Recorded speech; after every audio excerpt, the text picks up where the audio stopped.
What if everything you knew about history was just the surface? Beneath our feet lie secrets, forgotten tombs, shattered idols, lost cities, and whispering bones. Some discoveries confirm what we always believed. Others, they tear the timeline apart, from the deserts of Egypt to the ice of the Alps, from golden graves to Stone Age computers. These aren't just artifacts. They are shockwaves. Welcome to 101 Archaeological Findings that changed history forever, a journey through time's deepest cracks, where every shovel stroke rewrites the story. Ready to dig? Good, because the ground is about to give way. Before we dive headfirst into the dust and glory, make sure you hit that subscribe button, because history this wild, you won't want to miss what's next. And while you're here, drop a comment. Where in the world are you watching from, and what time is it right now? Midnight in Manila? Sunrise in Stockholm? Let's see who's digging into the past with us, across time zones and timelines. Rosetta Stone. It was just a slab of rock, black basalt, etched in 3 scripts. Found by accident during Napoleon's Egyptian campaign in 1799, the Rosetta Stone didn't look like it would change the world. But it would, because on that stone was the same text repeated 3 times, in Greek, in Demotic, and most importantly, in ancient Egyptian hieroglyphs. Hieroglyphs had been dead for over a millennium, forgotten, silent, the language of pharaohs reduced to indecipherable birdmen and eye symbols. Generations of scholars had tried to crack the code. They all failed, until the Rosetta Stone gave the world its first reliable crib sheet, Greek, the key to the lost language. Cue Jean-François Champollion, a linguistic madman. He pored over the stone for years, and in 1822 he screamed, "Je tiens l'affaire, I've got it." And just like that, the pharaoh spoke again. Tombs, temples, papyri, all came alive. The Rosetta Stone didn't just unlock a language, it unlocked a civilization. Entire histories erupted from silence, political dramas, religious rituals, royal decrees. It gave voice to the ancient dead, and, in doing so, it resurrected ancient Egypt. But we're just getting started, because the next discovery didn't just whisper to us from the past, it shouted. Tutankhamun's tomb, KV 62. The boy king was barely a footnote in Egyptian history, a teenage pharaoh, forgotten by his own people, his name erased from monuments, and yet became the most famous mummy in the world.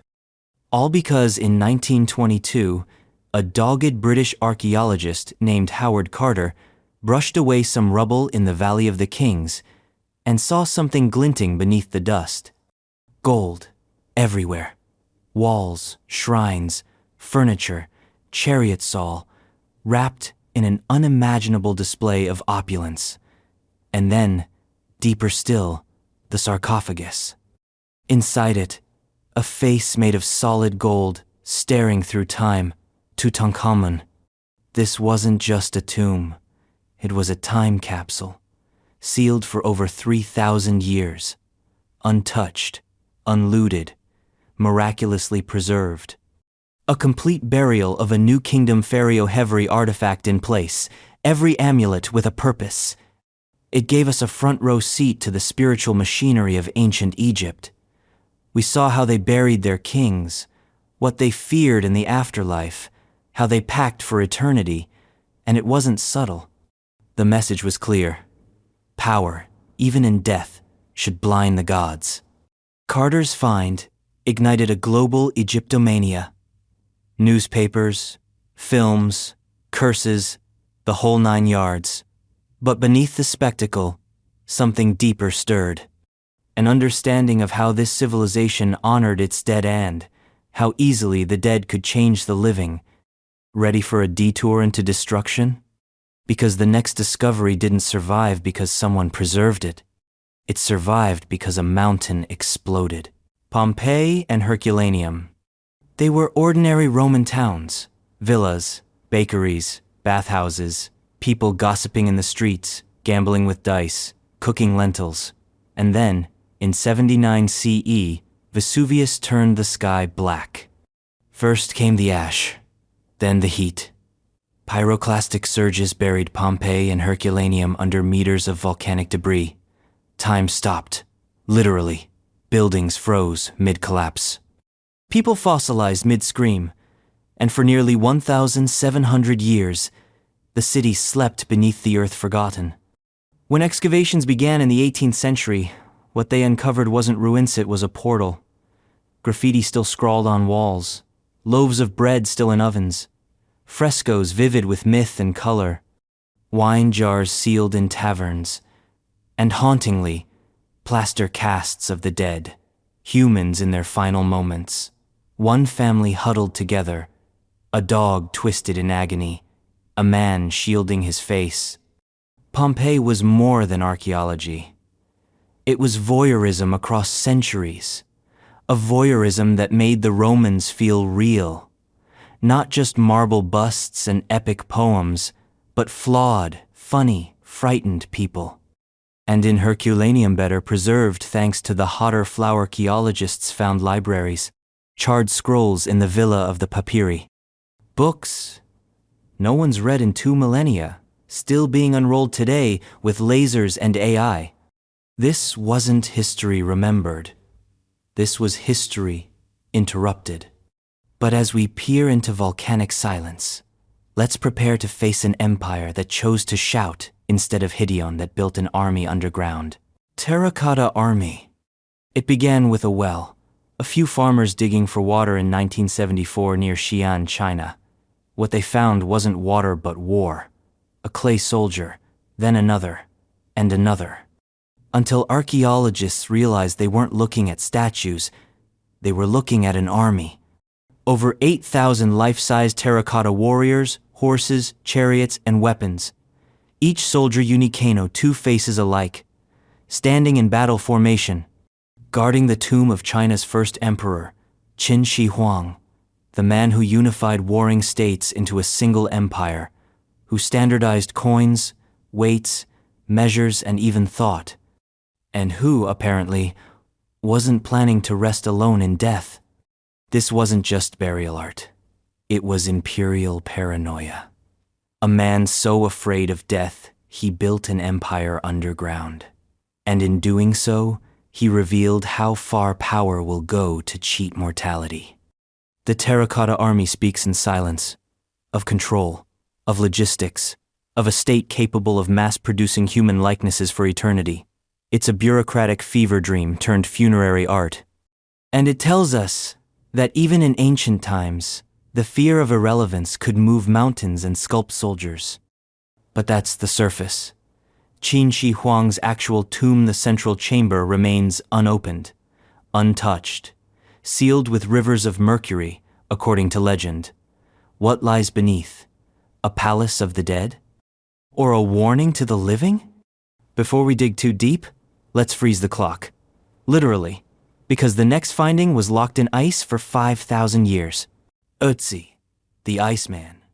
He didn't die in glory. He didn't die in peace. He died cold, alone, and bleeding in the Alps. But Ötzi the Iceman got the last word. Because when his naturally mummified body was found in 1991, near the Austria-Italy border, it cracked open a Copper Age murder mystery. He's the oldest known natural human mummy in Europe, around 5,300 years old, preserved by glacial ice so well you can still see the tattoos on his skin. His last meal? Einkorn wheat and red deer. His gear? Bow, arrows, birch bark containers, and a copper axe years ahead of its time. But the autopsy told a darker tale. Arrow wound in the back, head trauma, defensive wounds. Was he hunted? Betrayed? Ambushed? Ötzi wasn't just a time capsule, he was a cold case.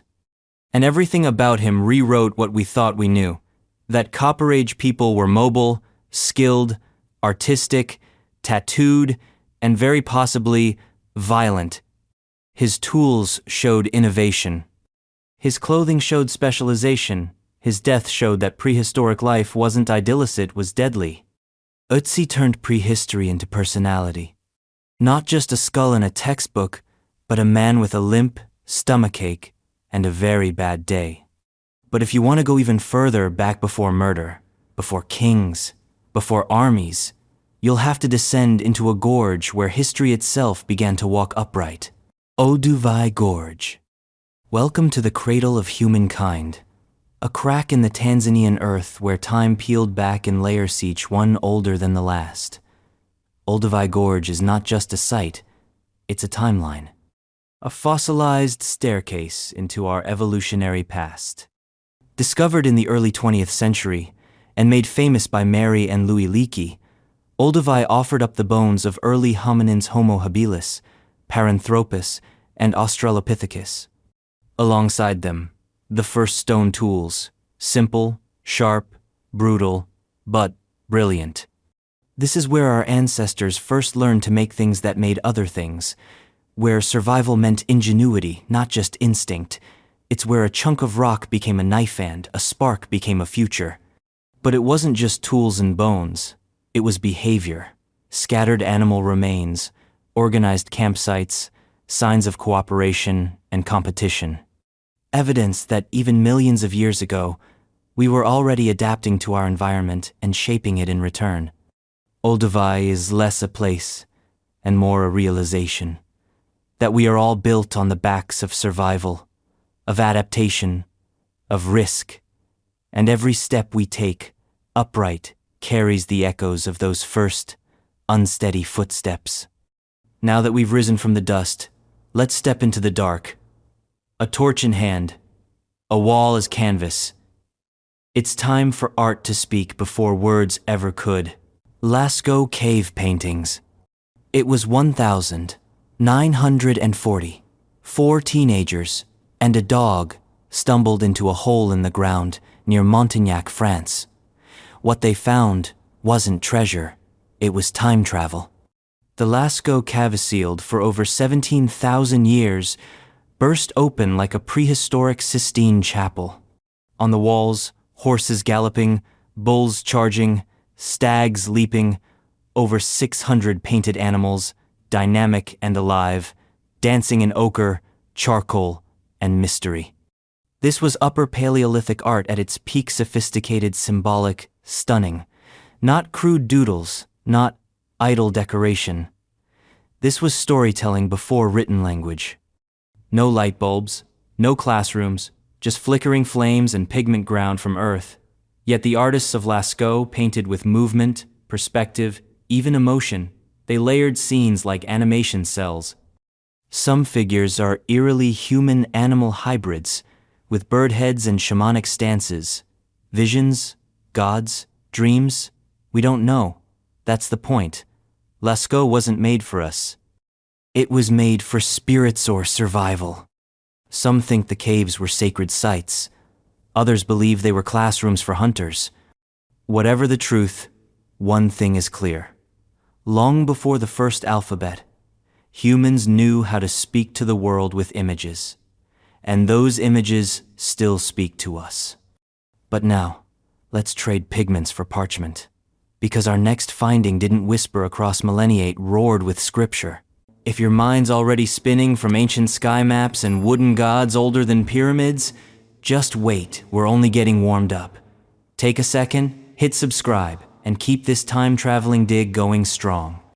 And hey, where are you tuning in from? What's the time on your clock right now? Let us know in the comments, because history's better when we explore it together, from every corner of the world. Dead Sea Scrolls. Hidden in desert caves near Qumran, sealed in clay jars, the Dead Sea Scrolls waited over 2,000 years to be found. And in 1947, a Bedouin shepherd chasing a goat stumbled into the greatest biblical discovery of the 20th century. Scroll fragments, hundreds of them, in Hebrew, Aramaic, and Greek, copies of nearly every book of the Hebrew Bible, apocryphal texts, sectarian writings, some dating to the 3rd century BCE. It was like finding the rough drafts of scripture versions before the redactors, before the dogma, They shook the foundations of biblical history. Suddenly, scholars could compare ancient variations, spot edits, trace ideas. It was textual archaeology. The scrolls showed us that Second Temple Judaism was a theological battleground of messianic dreams, cosmic wars, and rigorous law-keeping. The roots of modern religions lay tangled, raw, and very human. They also revealed a people under siege literally. The Essenes, a radical sect, had hidden their sacred texts as the Roman legions closed in. A time capsule of resistance, hope, and fear. Words meant to outlive empires. The Dead Sea Scrolls are Scripture's skeleton revealing the bones beneath belief. But forget texts. Forget ink. The next finding didn't write history, it carved it, with stone that predates cities, kings, and even farming. Göbekli Tepe. For centuries, archaeologists thought civilization began with agriculture. First came farming, then villages, then temples. Göbekli Tepe blew that timeline to pieces. Discovered in southeastern Turkey, this megalithic site dates back to around 9,600 BCE, thousands of years before Stonehenge or the pyramids. Towering T-shaped pillars, carved with foxes, vultures, snakes, and headless humans, arranged in concentric circles, built not by farmers, but by hunter-gatherers. That wasn't supposed to be possible, yet there it was. Monumental architecture without cities, without pottery, without writing. Just massive stones, sophisticated reliefs, and clear ceremonial intent. It wasn't a settlement, it was a sanctuary. This changes everything. Göbekli Tepe suggests it wasn't agriculture that birthed religion. It may have been the other way around. People didn't build temples because they settled. They may have settled because they wanted to build temples. It was a pivot point, a monument to mystery. We don't know who built it. We don't know why. But we know it mattered. Enough to drag stones weighing tons. Enough to gather in the wilds, to carve symbols into permanence. And just as Göbekli Tepe rose from the earth, the next site emerged high in the clouds where lost cities sleep above the jungle. Machu Picchu, perched on a ridge nearly 8,000 feet above sea level, hidden by jungle and cloud for centuries, Machu Picchu isn't just a lost city, it's a defiance of gravity. Built in the 15th century by the Inca, abandoned during the Spanish conquest, and rediscovered by Hiram Bingham in 1911, this mountaintop citadel is less a ruin and more a riddle. Terraces slice the mountainside like green rice paddies in the sky. Granite blocks, some weighing tons, fit together so precisely that not even a knife blade can slide between them without mortar. This is seismic-proof engineering, built to flex with the earth. Temples, astronomical observatories, ritual baths, a complex urban layout that seems to flow with the landscape, not fight it. Machu Picchu was more than a royal retreat, it was a sacred axis, a place where heaven touched the earth. And they did it without wheels, without iron, without written language, just skill, stone, and sheer determination. The Spanish never found it. Colonial plunder skipped this one. That silence protected it. Machu Picchu speaks in that silence about resilience, about reverence, about a civilization that carved order into chaos at the edge of the sky. But now we sail from peaks to rivers, where death wears a helmet and treasure hides in the mud. Sutton Hoo, England, 1939. A widow hires a self-taught archaeologist to investigate a few mounds on her Suffolk estate. What he found wasn't a mound, it was a message from a lost world. A ship, buried beneath the soil, 30 meters long, and inside it, gold, jewels, weapons, a warrior, king's burial, Sutton Hoo. The artifacts were stunning, a ceremonial helmet like something out of myth, gold belt buckles with microscopic filigree, Byzantine silver from 1,000 miles away. But it wasn't just the wealth. It was what the wealth represented. This was the early 7th century, a time once called the Dark Ages. Sutton Hoo lit it up. It revealed a society that wasn't barbarous, it was elite, connected, artistic. Anglo-Saxon England wasn't a cultural wasteland. It was humming with diplomacy, trade, and symbolism. The burial may have belonged to King Radwald of East Anglia, man straddling paganism and Christianity.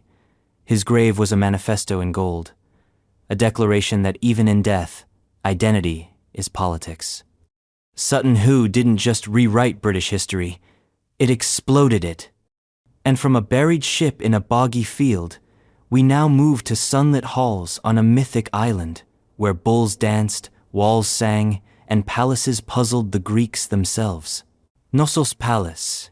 Imagine a maze, now make it royal, now make it ancient, now put it on Crete, and you have Knossos the palace that gave us the Minotaur, the Labyrinth, and the Minoans. Discovered by Sir Arthur Evans in the early 20th century, Knossos was more than a palace. It was a proto-city. A complex network of rooms, staircases, storage pits, and courtyards sprawling across 5 acres. Walls painted with dolphins, priestesses, acrobats, vaulting over bulls. This wasn't a culture of just warriors, it was a society of spectacle. Built around 1900 BCE and rebuilt multiple times after earthquakes, Knossos was the heart of the Minoan civilization. They had running water, toilets, multi-story buildings, bureaucracies that made linear scripts to track it all, linear A and B, some still undeciphered. It was lavish, it was organized, and it was likely ruled by priest kings. The throne room still echoes with fated power. Yet its downfall came not with war but, perhaps with fire, quake, or volcanic ash from distant Thera. Knossos reminds us that myth often starts with something real, a real palace, a real maze, a real civilization we barely understand. And just as Knossos hinted at humanity's early complexity, the next discovery would bring that complexity to life bone by bone, stride by stride.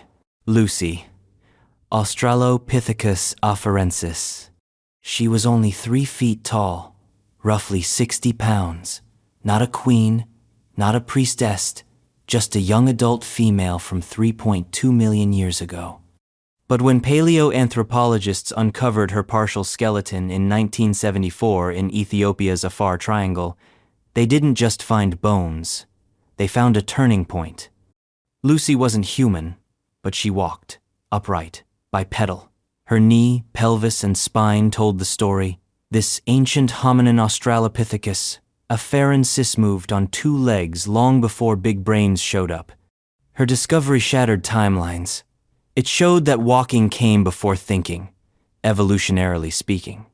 That before we conquered fire, tools, or language, we conquered standing tall. Her brain was chimp-sized, her stride was revolutionary. And Lucy wasn't alone. She was part of a species that straddled the line between ape and human. Her existence proved we weren't born from a single spark, but from a slow-burning process of trial, error, and mutation. She was named after the Beatles' Lucy in the Sky with Diamonds, blasted during the expedition camp the night she was found. That's the irony. A creature from prehistory, forever tied to pop culture. Lucy didn't write history, but she walked its first lines. From the bones of one ancestor, we now shift to the mud brick walls of a prehistoric city where urban life was born in a clutter of rooftops and ritual. Çatalhöyük. No streets, no gates, no palaces, just a maze of interconnected homes' roofs serving as roads, doorways opening from above. Welcome to Çatalhöyük, a 9,000-year-old Neolithic proto-city in central Turkey, one of the oldest known examples of dense human settlement. This was no mere village. It housed thousands of people. Homes were built, buried, and rebuilt atop each other like archaeological sediment. No hierarchy, no monumental temples. Just domesticity layered, intimate, and sacred. Burials were under the floors. Dead relatives slept beneath the living. Walls were painted with bulls, vultures, and birth scenes. Skulls were kept. Rituals took place at home. It was a city with no public space, and yet deeply communal. Çatalhöyük wasn't about kings or conquests. It was about connection. It suggests early humans may have organized not through domination but cooperation, ritual, and a shared roofline. It asks uncomfortable questions. What is civilization if not hierarchy? Can complexity exist without control? And from a web of rooftops, we now lift our gaze to the sky, to a ring of stone that has puzzled generations. Stonehenge. It rises from the Salisbury Plain like a riddle in granite. Stonehenge. Erected between 3000 and 2000 BCE, this circle of megaliths weighing up to 25 tons was transported from over 150 miles away, with no wheels, no cranes. Just rope, wood, sweat, and something close to obsession. It's not just a circle, it's a calendar, an observatory, aligned with solstices, lunar cycles, and perhaps more, a machine for marking time, written in shadow and stone. No one knows why it was built. Burial site? Astronomical lab? Sacred temple? Some stones stand, some have fallen, all whisper something ancient and unresolved. What we do know is this: it required planning, manpower, and faith. Faith in meaning, in cycles, in the very act of building as a form of devotion. And surrounding it hundreds of burial mounds, ceremonial avenues, and timber circles, suggesting Stonehenge was part of a vast sacred landscape. A place where life and death, time and memory, met in cold stone and warm sun. From the still stones of England, we now plunge into the steaming jungles of Mesoamerica, where kings became gods and pyramids pierced the sky. Palenque. Hidden deep within the Chiapas jungle, Palenque isn't just a city, it's a carved memory in limestone. A Maya masterpiece. At its heart, the Temple of the Inscriptions, a step pyramid that guards one of the most astonishing tombs ever unearthed in the Americas. In 1952, archaeologist Alberto Ruiz-Luille discovered a hidden stairway leading down into the pyramid's core. There, beneath layers of stone, he found the sarcophagus of King Pakal the Great. His jade death mask stared back through centuries unbothered, unbroken. Palenque wasn't about brute size like Teotihuacan. It was about artistry, elegance, refinement, temples etched with cosmology, kingship, and time itself. The Maya calendar wasn't just a way to track dates, it was a metaphysical map, and Palenque was its illustrated manuscript. Astronomy, math, mythology, all fused into stonework that reads like scripture. And the inscriptions? So dense, they kept epigraphers busy for decades. But they eventually spoke of dynasties, of divine right, of Pakal ascending not into death, but the stars. Palenque teaches us this: that even in the jungle, surrounded by rot and ruin, a civilization can etch eternity. And just as one city rose and fell, another once blurred the line between myth and fact, prepared to march into legend. Troy. For centuries, Troy was a story, a place of gods, war, and wooden horses. Then Heinrich Schliemann came along in the 1870s with Homer in one hand and dynamite in the other. What he found beneath the hill of Hisarlik, Turkey, shocked the world. A real city, burnt layers, collapsed walls, multiple settlements stacked atop each other. Troy wasn't a city, it was a saga. At least 9 cities, rebuilt and ruined over thousands of years. One of them, Troy 8 matches the supposed timeline of the Trojan War. And in those burnt remnants, myth took on flesh. Homer's war may not have happened as told, but Troy was real. Schliemann claimed to find Priam's treasure jewelry and gold he smuggled out of the Ottoman Empire. It was likely from a different era, but the damage was done. Archaeology and legend were now inseparable. Troy reminds us that myth is memory distorted, and sometimes the sword behind the song is buried beneath rubble. From burning towers to bronze gears, we now leave war and poetry behind to uncover the oldest computer in human history, sunk in salt and forgotten, the Antikythera Mechanism. In 1901, sponge divers off the coast of the Greek island, Antikythera, stumbled onto a Roman shipwreck. Among the statues and debris was a corroded hunk of bronze, unassuming and mysterious. For decades, it gathered dust, until someone looked closer and realized it wasn't a statue. It was technology. The Antikythera Mechanism is over 2,000 years old, and it's a computer, a mechanical, gear-driven device capable of predicting solar and lunar eclipses, tracking planetary positions, and charting the cycles of the ancient Olympics. It used 30 bronze gears, interlocking with absurd precision. This wasn't medieval Europe. This wasn't the Renaissance. This was ancient Greece, and someone had built a machine that wouldn't be matched in complexity for over a millennium. It forced historians to reevaluate everything. Ancient tech was supposed to be simple baci, sundials, water clocks. Not this, not analog astronomy in a wooden box. The mechanism was a lost lineage of innovation, a ghost of a science that vanished after Rome fell. And yet, here it was salvaged from the sea, whispering of forgotten geniuses and a world more advanced than we dared to believe. Now, from corroded gears and shattered myths, we turn to cities carved in stone, in desert, and in shadow. Petra. It appears like a mirage. Facades taller than temples, carved directly into rose-red cliffs.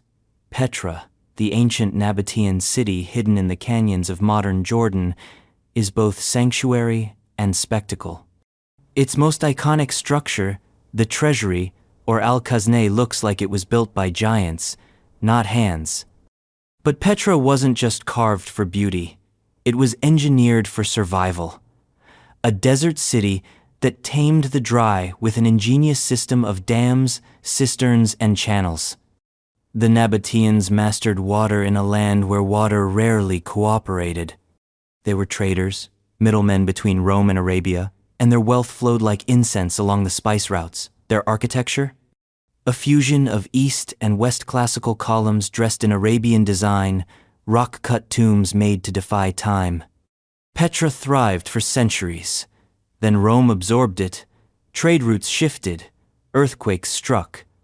The city faded, hidden from the Western world until 1812, when Swiss explorer Johann Burckhardt stumbled upon its grandeur. It's not just a lost city, it's an exclamation point in stone.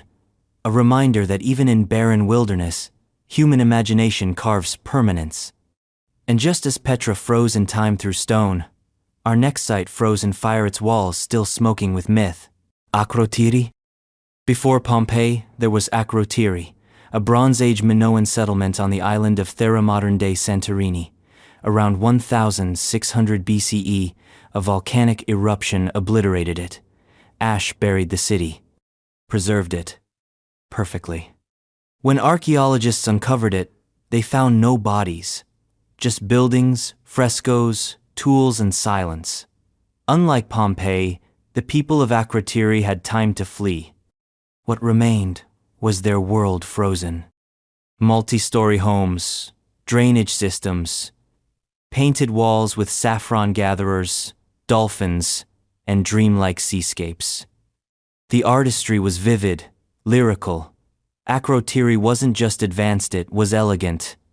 Some even whisper it was the inspiration for Atlantis, a flourishing city drowned by fire and sea, remembered only in echoes. But Akrotiri also changed how we viewed the Minoans. They weren't isolated islanders. They were connected, cultured, capable of both luxury and urban planning. The eruption that ended Akrotiri reshaped the Aegean and may have helped topple the Minoans. Nature didn't just preserve their art, it may have signed their death certificate. From the volcanic past, we now dig into the dirt of England, where war and wealth once kissed beneath the soil. The Staffordshire Hoard. A plow struck gold in 2009, literally. In a farmer's field in Staffordshire, England, metal detectorist Terry Herbert unearthed what would become the largest collection of Anglo-Saxon gold and silver ever found, over 4,000 fragments. Around 11 pounds of gold, 3 pounds of silver, and not a single coin. This wasn't treasure buried for safekeeping. It was war loot. Dismembered sword hilts, helmet fragments, and Christian crosses twisted into trophies. This was the wreckage of conquest, buried in ritual or haste. The craftsmanship? Mind-blowing.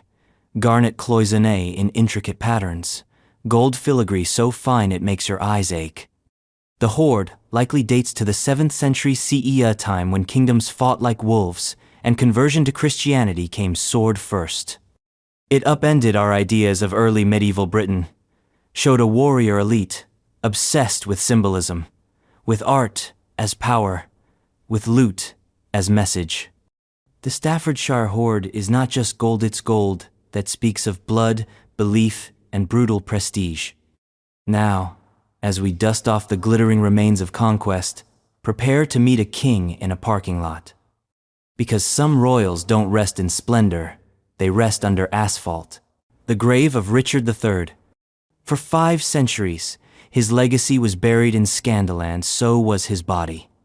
Richard III, the last Plantagenet king of England, slain in 1485 at the Battle of Bosworth Field, vanished after death into historical obscurity. Shakespeare turned him into a villainous hunchback. History painted him as a usurper, child murderer, and tyrant, but nobody knew where he actually lay. Then came the parking lot.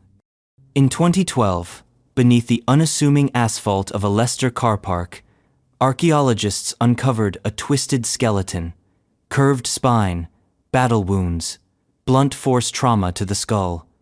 DNA from living descendants confirmed the impossible. It was Richard, not in a grand cathedral. In a forgotten grave, stuffed beneath a former monastery. Suddenly, the caricature had a corpse. His injuries told a brutal story: stabbed in the back, skull cleaved open, body humiliated after death. The last English king to die in battle, dumped into the dirt. Richard's reburial in 2015 was a spectacle: horses, heralds, a king finally given dignity. But the real story was this: archaeology doesn't care about reputation, it cares about facts. And Richard's bones spoke louder than his enemies ever did. And from royal armor and betrayal, we now turn to survival, to the quiet tools of a man who died alone but was anything but primitive. The Iceman's tools and clothing. Ötzi didn't just bring bones to the table, he brought baggage. When his 5,300-year-old corpse emerged from the Alps, so did a prehistoric backpack of astonishing detail. His tools and clothing became a blueprint for Copper Age, life painstakingly utilitarian, surprisingly sophisticated. His axe was copper-headed, lashed to a U-handle with plant fibers, far older than previously believed for that technology. His arrows were tipped with flint, ready to fly. He carried a longbow, half-carved, likely working on it during his final journey. And his clothes? A full wardrobe, goat-hide coat, grass cape, bearskin hat, leggings stitched together with sinew. Even custom-made shoes stuffed with hay for insulation, primitive snowshoes. Really. He wore tattoos, maybe medicinal, carried birch bark containers holding embers to carry fire. Ötzi was mobile, prepared, and layered in innovation. Not just surviving in the mountains, thriving. His gear speaks volumes about the society that made it, a world where trade moved obsidian, where medicine was instinctual, and where design met necessity without instruction manuals. But while Ötzi moved across mountains, others moved across oceans. The next discovery? A sunken time capsule that proves ancient trade was bigger, riskier, and older than we ever imagined. The Uluburun Shipwreck. Discovered off the coast of Turkey in the late 1980s, the Uluburun Shipwreck is the Titanic of the Bronze Age. But this ship didn't carry tourists, it carried civilizations.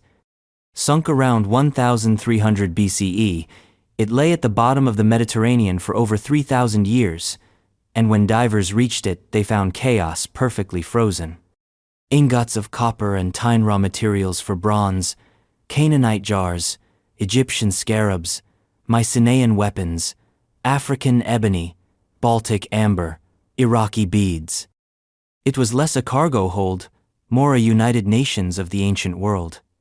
The ship itself was likely from the Levant. Its contents suggest a world where kings, merchants, and craftsmen exchanged everything: metals, materials, ideas. A global economy before the concept even existed. This wasn't a fisherman's boat. It was a diplomatic barge, a royal shipment, maybe a gift between empires.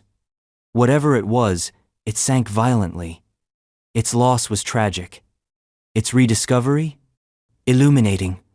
The Uluburun Shipwreck rewrote trade history in salt and silence. It proved the Bronze Age wasn't localate, was intercontinental.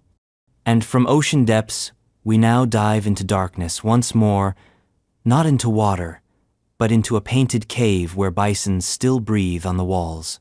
The Chauvet Cave. Imagine opening a door that hasn't moved in 30,000 years, and behind it, a world of art explodes into torchlight. That's the Chauvet Cave, discovered in 1994 in southern France. A Paleolithic vault, sealed by a rockfall, untouched since the Ice Age. Inside, the walls are alive, lions stalking prey, horses in full gallop, woolly rhinos locked in battle, not static dynamic, shaded, layered, as if painted by artists who already understood motion blur. There are over 400 animals in total, some species extinct, drawn with charcoal and ochre.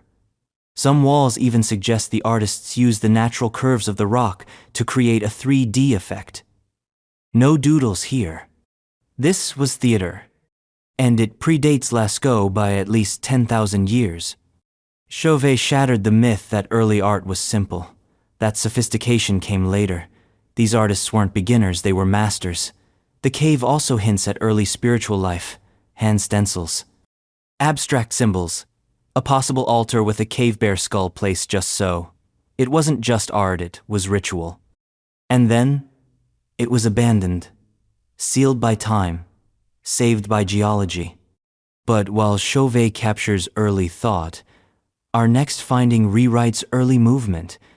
Prepare to follow ancient footsteps out of Africa earlier than we thought. Dmanisi hominin fossils. In the rolling hills of Georgianot, the American one, the town of Dmanisi held a secret buried beneath medieval ruins. In the late 1990s, archaeologists unearthed something astonishing: 5 skulls, dated to 1.8 million years ago. They belonged to early Homo erectus, or Homo georgicus, depending on who you ask. And they were sitting outside Africa. That broke everything. Before Dmanisi, the story went, humans evolved in Africa, then slowly trickled out. Dmanisi proved the trickle was more like a flood, and it started far earlier than expected. These hominins were small-brained, but clearly capable of movement, survival, and adaptation. Stone tools surrounded them, animal bones with cut marks. They lived, they hunted, they migrated, they even cared for injured members of their group. And the skulls were wildly different from each other. Same species, different shapes. This challenged the whole idea of multiple early human species. Maybe, just maybe, there weren't as many branches in our family tree, just variability. Dmanisi didn't just expand the map of early human migration, it ripped it wide open. And as we consider the minds and movements of our ancestors, we now descend into the mind of one-man ruler so obsessed with death, he built an empire-sized tomb and buried the map. The tomb of Qin Shi Huang, beyond the Terracotta Army. We've seen the warriors. Thousands of life-size terracotta soldiers unearthed from the soil of Xi'an, but what they guard is still locked away. The tomb of Qin Shi Huang, China's first emperor. And it's not just a burial, it's a mystery bunker from the 3rd century BCE. According to ancient texts, the tomb contains rivers of mercury flowing through miniature mountains, a scale model of the empire, with traps to deter the curious. Satellite imagery has confirmed abnormally high mercury levels in the soil, suggesting the old stories might be true. But no one's gone in. Not fully. The central chamber remains sealed, untouched since 210 BCE. Why? Because the technology to excavate without destroying is still beyond us. Because booby traps might not be myths. Because sometimes the dead still guard their secrets. What we do know is that the tomb complex spans nearly 38 square miles, bigger than any pyramid field. It wasn't just a grave, it was a statement. I conquered death. I own eternity. Qin Shi Huang unified China. Standardized language, currency, law. He burned books and buried scholars. And when he died, he tried to take the empire with him. The Terracotta Army was just the foyer. And beyond that sealed door, a blueprint of imperial obsession still waits, silent, toxic, and unfinished. Next, we take to the ski-setched, not in ink or stone, but in the desert itself, lines too big to see from the ground, and too strange to ignore.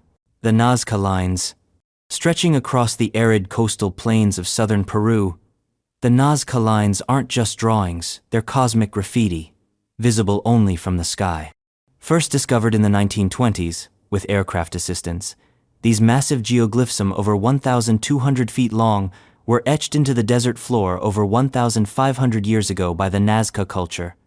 There's a monkey with a spiral tail, a hummingbird, a spider, a man with what looks like a space helmet. Lines, spirals, trapezoids, runways. Runways. No one knows exactly why they were made. Ritual walkways? Astronomical calendars? Messages to the gods? Pre-Incan performance art? Theories range from religious pilgrimage paths to alien landing strips, really.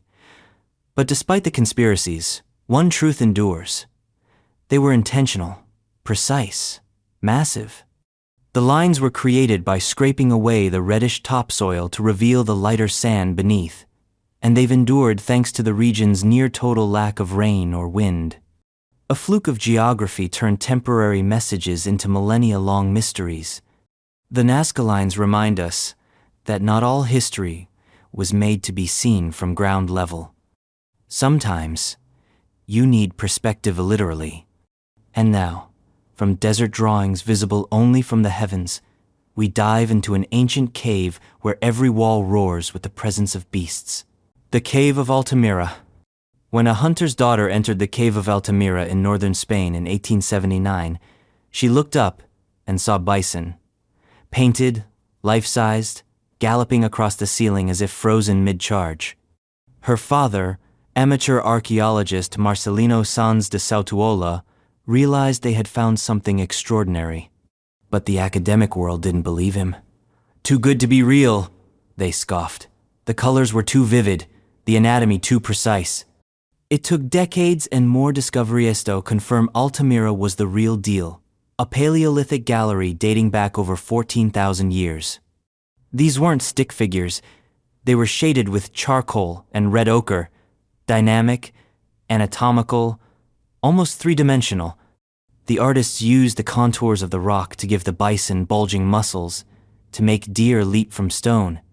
Altamira forced the world to rethink prehistoric humans not as grunting savages, but as creative, thoughtful beings who saw the world as myth, magic, and motion. And when the cave was closed to the public to preserve the fragile art, scientists made a replica. Because some things are too precious, too primal, to risk for curiosity. But outside the caves, humanity didn't just draw. It built. It raised entire cities to the gods' monuments that dwarfed their makers. Teotihuacan, north of modern-day Mexico City, an ancient metropolis rises from the plain like bones from the earth. Teotihuacan. Its name means the place where gods were born, and standing at the foot of the Pyramid of the Sun, you understand why. Founded around 100 BCE, Teotihuacan once housed over 100,000 people. It was one of the largest cities in the world contemporary with Rome, and every bit as grand. Avenue of the Dead, flanked by monumental structures. The Pyramid of the Moon, the Temple of the Feathered Serpent, complex apartment compounds, murals that still glow with crimson and turquoise. But here's the kicker. We still don't know who built it. The Teotihuacanos left no known writing system, no king lists, no military propaganda. Their empire, if it was one, was defined more by influence than identity. They traded, spread ideas, and radiated culture throughout Mesoamerica. Later civilizations, like the Aztecs, worshipped the ruins as holy. The city burned around 550 CE. Maybe revolt, maybe collapse, but its silence never stopped echoing. Teotihuacan is a riddle in stone, built with cosmic precision, aligning to celestial bodies.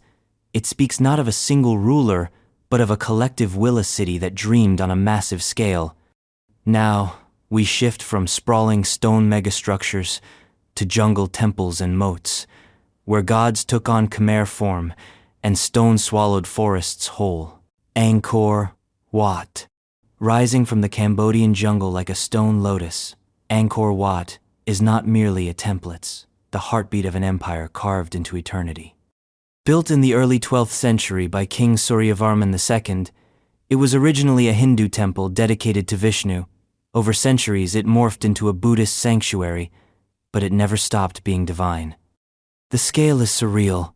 Moats that rival medieval castles, towers that mimic mountains, galleries stretching for miles, all lined with bas-relief churning seas of milk, battles between gods and demons, celestial dancers etched into stone. It's a city of faith, frozen mid-prayer. At its peak, Angkor was the center of the Khmer Empire, one of the most advanced civilizations of its time. The temple complex is just one part of a greater urban sprawling, ancient megalopolis, supported by reservoirs, canals, and precision agriculture. But Angkor didn't fall to invaders. It collapsed under its own complexity. Climate shifts, political instability, and changing religions led to its gradual abandonment. Yet the jungle couldn't bury its glory. Rediscovered by the Western world in the 19th century, Angkor Wat became a symbol of national pride and mystery, a monument that doesn't just endure, but thrives in legend. From cosmic cities of stone, we now zoom in, way in, to a tiny figure that fits in your palm, but weighs heavy with meaning. The Venus of Willendorf. She's 4 inches tall. She has no face, but her curves are unforgettable. The Venus of Willendorf, discovered in Austria in 1908, is over 25,000 years old. Carved from limestone and tinted with red ochre, she is one of the oldest known representations of the human form. And she is all about fertility, or at least, that's the prevailing theory.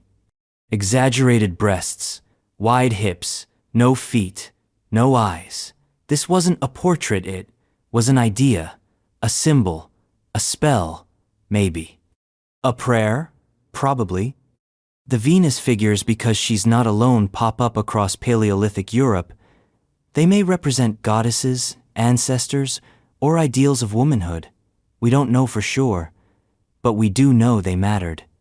The Venus of Willendorf tells us that art didn't begin with decoration, it began with meaning. That prehistoric people didn't just survive, they imagined, they spiritualized. They made icons before they made empires. But where Venus is mysterious and broadly accepted, our next find plunges into controversy. Because sometimes, a clay tablet can trigger an academic war. The Glozel Tablets. In 1924, a French teenager and his grandfather were digging near their farm in Glozel when they hit what seemed to be ancient ruins. Among the shards of pottery and stone tools were something stranger: clay tablets, covered in an unknown script, hundreds of them. The so-called Glozel Tablets seemed to date from the Neolithic to the Iron Age. But the script didn't match anything known, and that's where the fight began. Some called it a hoax. Others swore it was revolutionary, a lost writing system that could rewrite European prehistory. Archaeologists, linguists, and skeptics tore each other apart in the press and in court. Radiocarbon dating later confirmed that at least some of the artifacts were genuinely ancient. But not everyone's convinced.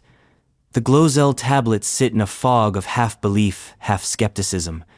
Are they the Rosetta Stones of a lost civilization or the 20th century's most elaborate fraud? In archaeology, not everything is set in stone. Some truths remain just out of reach. And as we step from the disputed into the debated, prepare for another treasure that sparked decades of international uproar, where ownership is a battle not of war, but of legacy. The Elgin Marbles, Parthenon sculptures. Once, they crowned the Parthenon marble crown for Athena's temple, glittering under the Athenian sun. Then came the chisel. In the early 1800s, Lord Elgin, British ambassador to the Ottoman Empire, obtained a controversial permit and stripped them from their stone throne. Friezes, metopes, statues. Packed and shipped to London.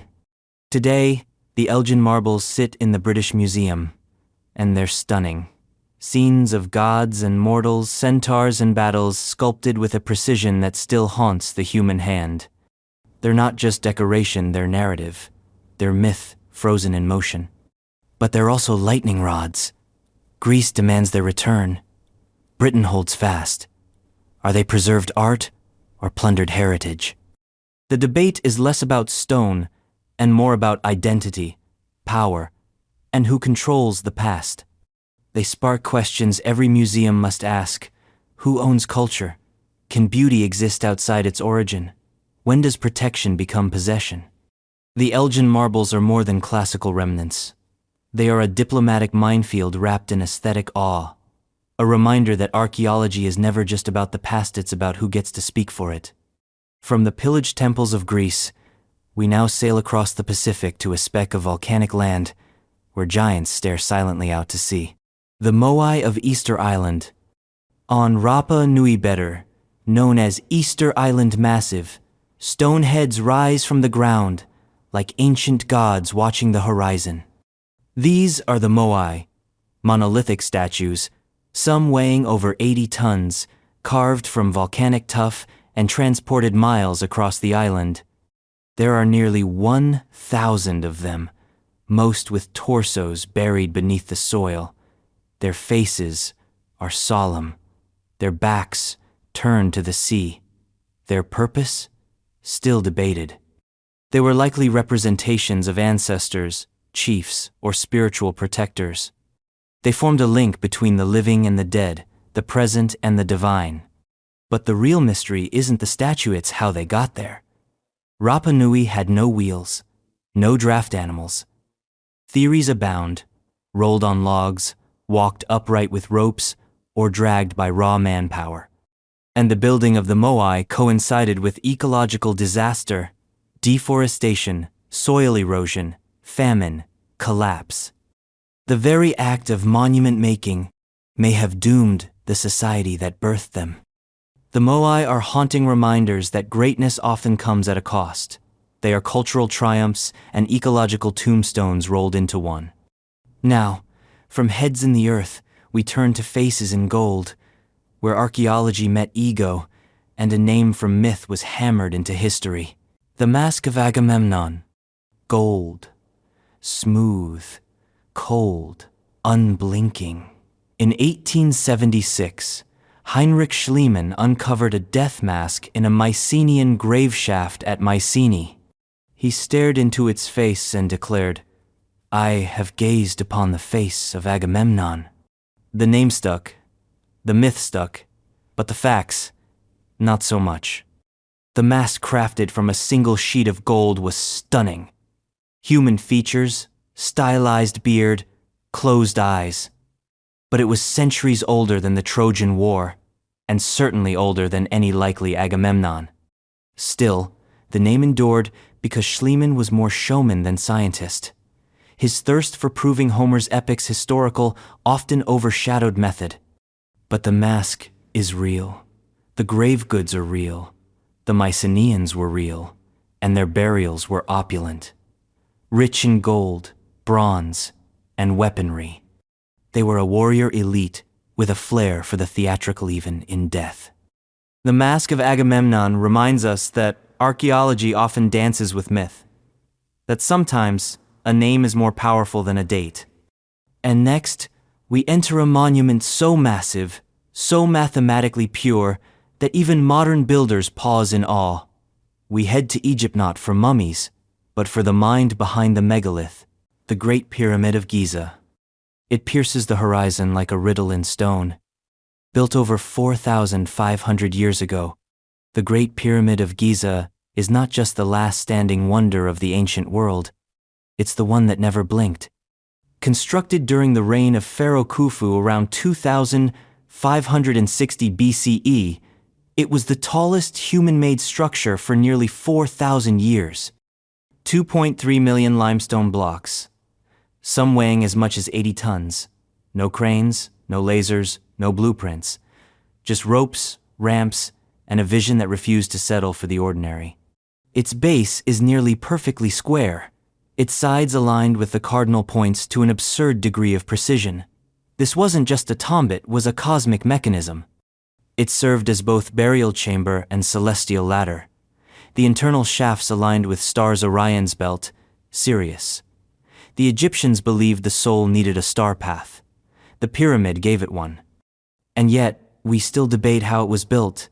Straight ramps? Spiral ones? Internal corridors? Maybe all, maybe none. The real feat wasn't just engineering, it was organization. Feeding, housing, and coordinating thousands of workers for decades without modern logistics. A testament not just to stonework, but to statecraft. The Great Pyramid is less a monument and more a statement. That humanity, when driven by faith, fear, and pharaohs, can reshape the earth itself.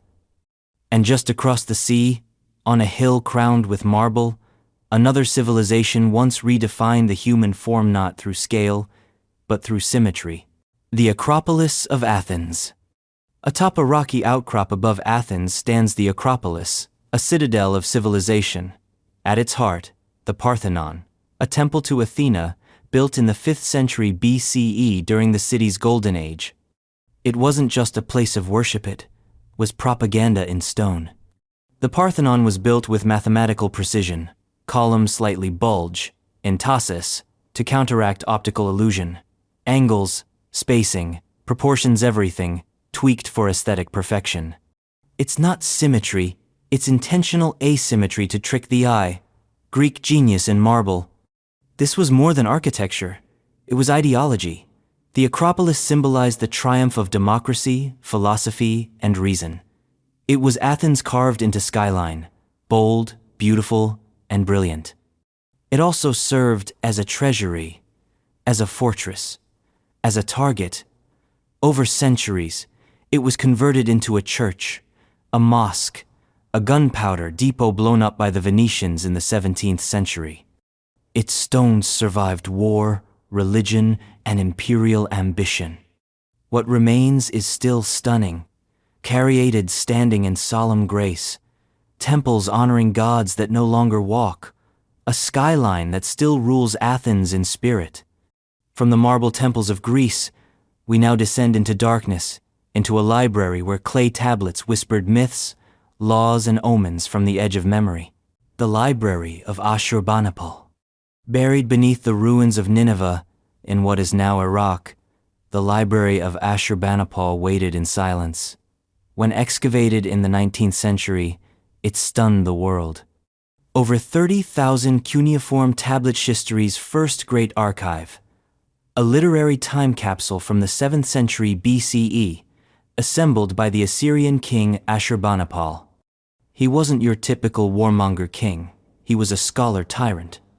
A man who conquered empires by day and read omens by night.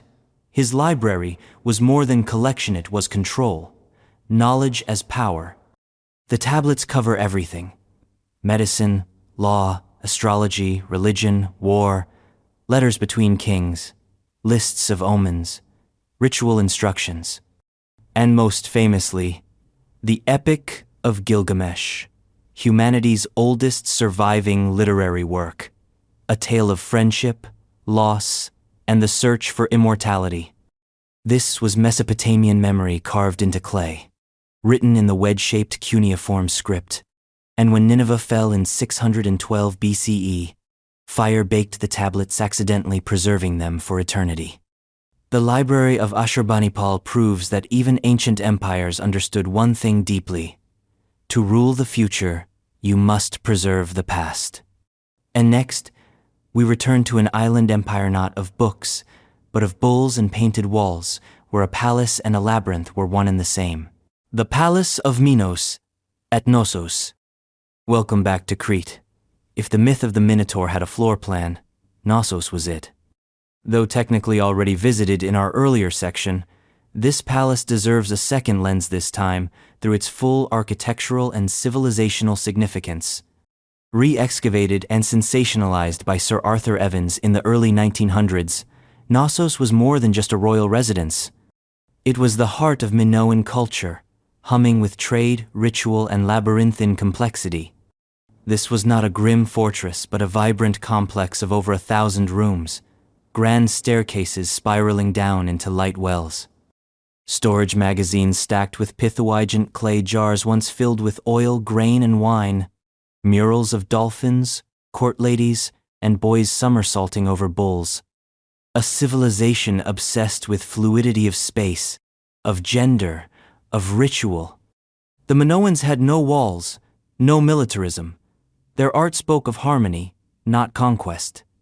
Their script, Linear A, remains undeciphered, a silent voice from a society that flourished, traded, and vanished under volcanic ash and Mycenaean takeovers.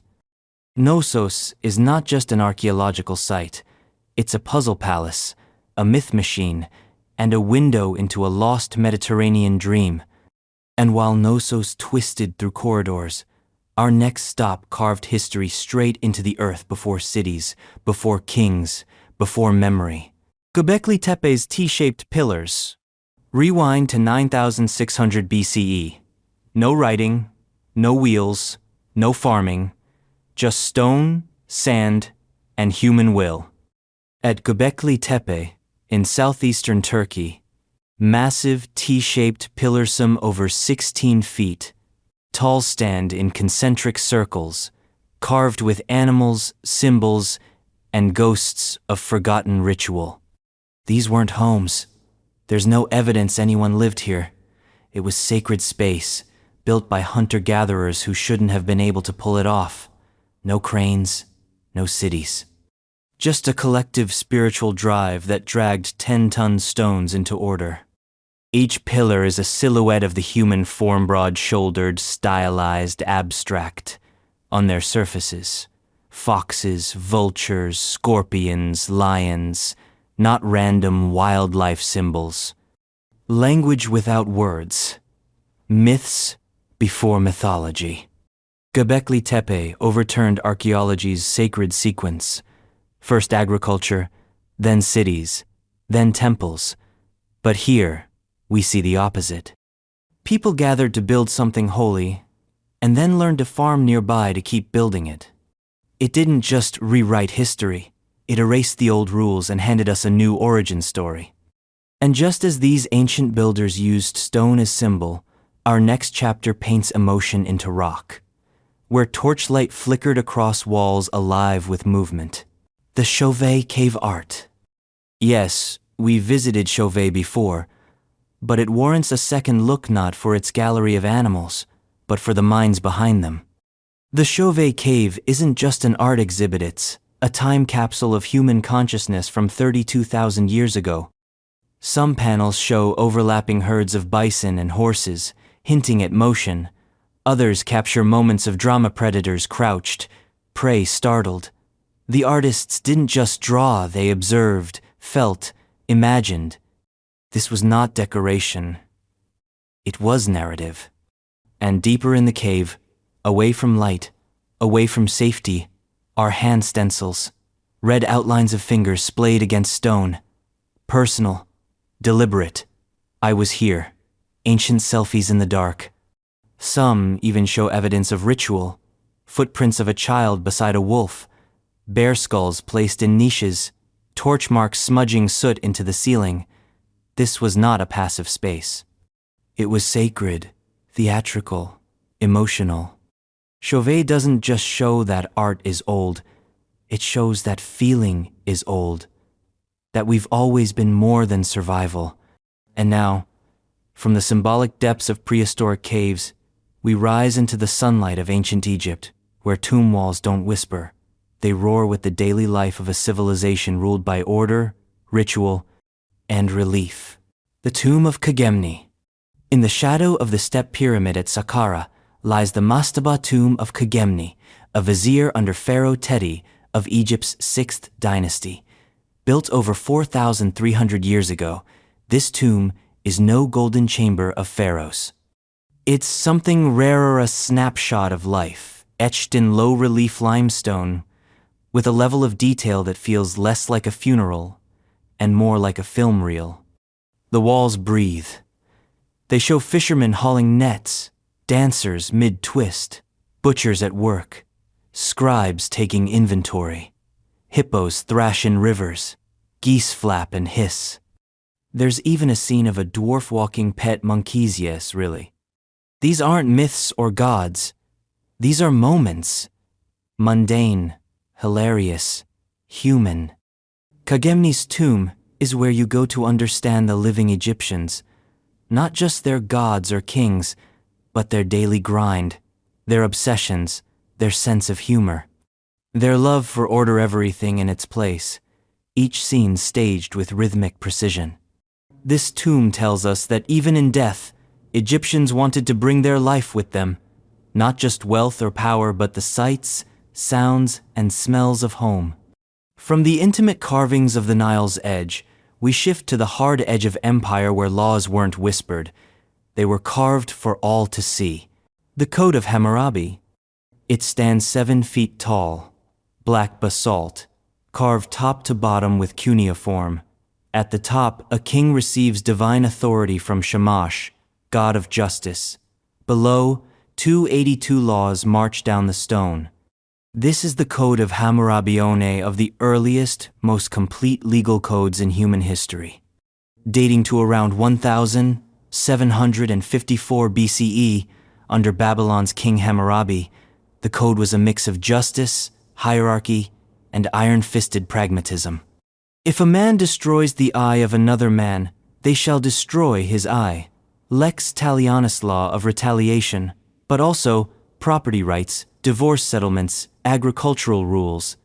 It wasn't all eye for an eye. Some parts were downright bureaucratic. It reflects a society obsessed with control and consequence, different penalties based on class. Slaves, freemen, nobles each got their own fate. Justice wasn't blind, but it was brutally clear. What's wild is how much of this feels modern. Contracts, wages, inheritance laws, the bones of bureaucracy.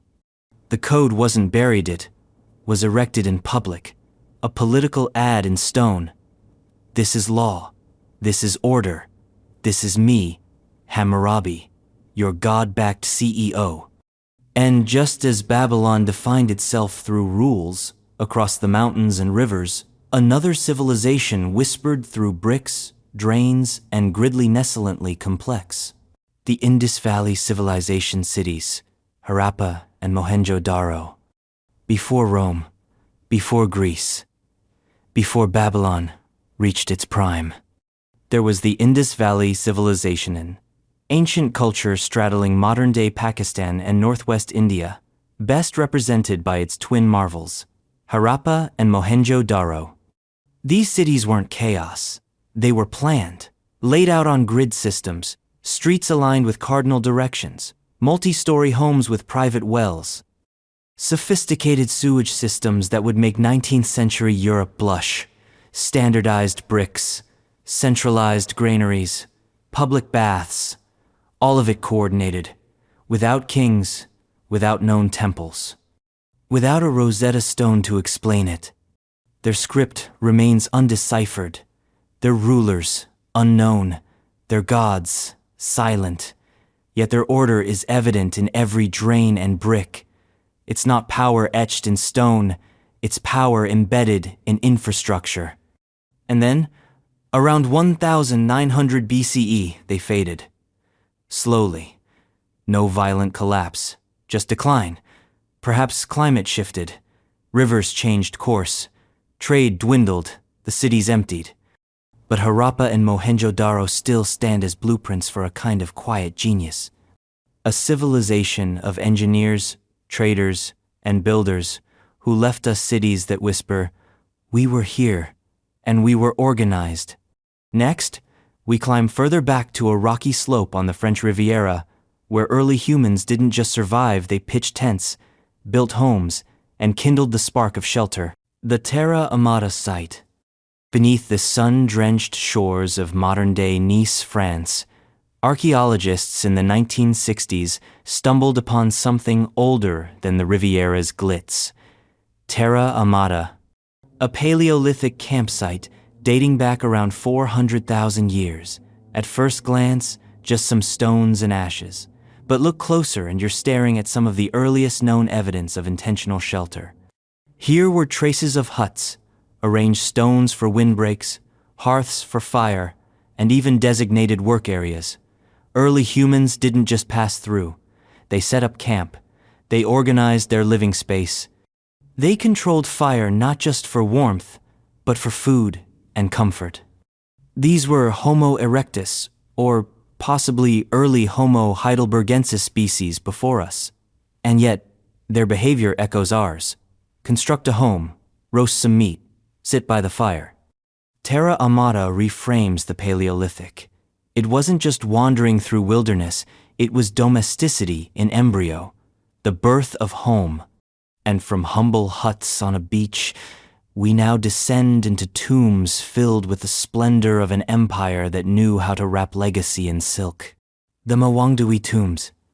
In the 1970s, construction workers in Changsha, China, unearthed a set of tombs that opened a direct portal into the Han Dynasty, specifically the 2nd century BCE. The Mawangdui tombs, belonging to the Marquis of Dai, his wife Lady Dai, Xin Jue, and their son, were not just burials, they were time capsules. Lady Dai's body was so well preserved that autopsies detected blood in her veins and melon seeds in her stomach. She had died of heart disease, had gallstones, and wore delicate silk robes in her coffin. Her wrappings alone are a masterclass in ancient Chinese textile artistry.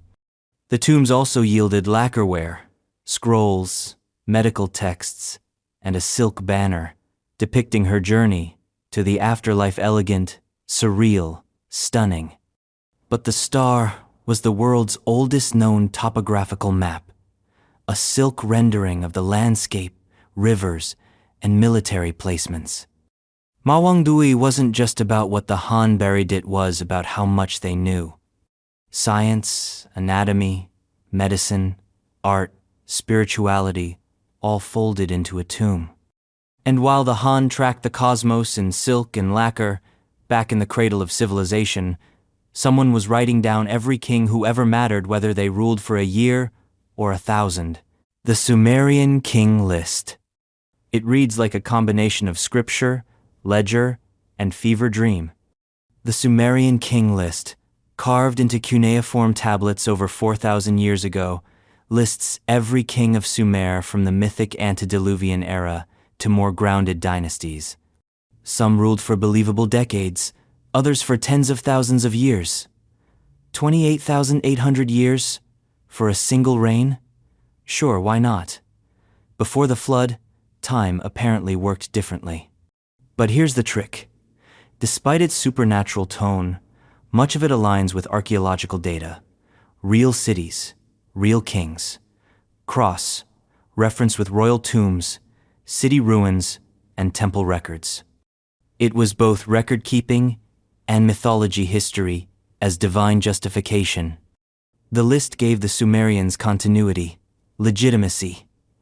every new king could trace a lineal or imagined back to the gods. This is history used as narrative control, as divine PR, and it laid the groundwork for later chronologies in Assyria, Babylon, and beyond.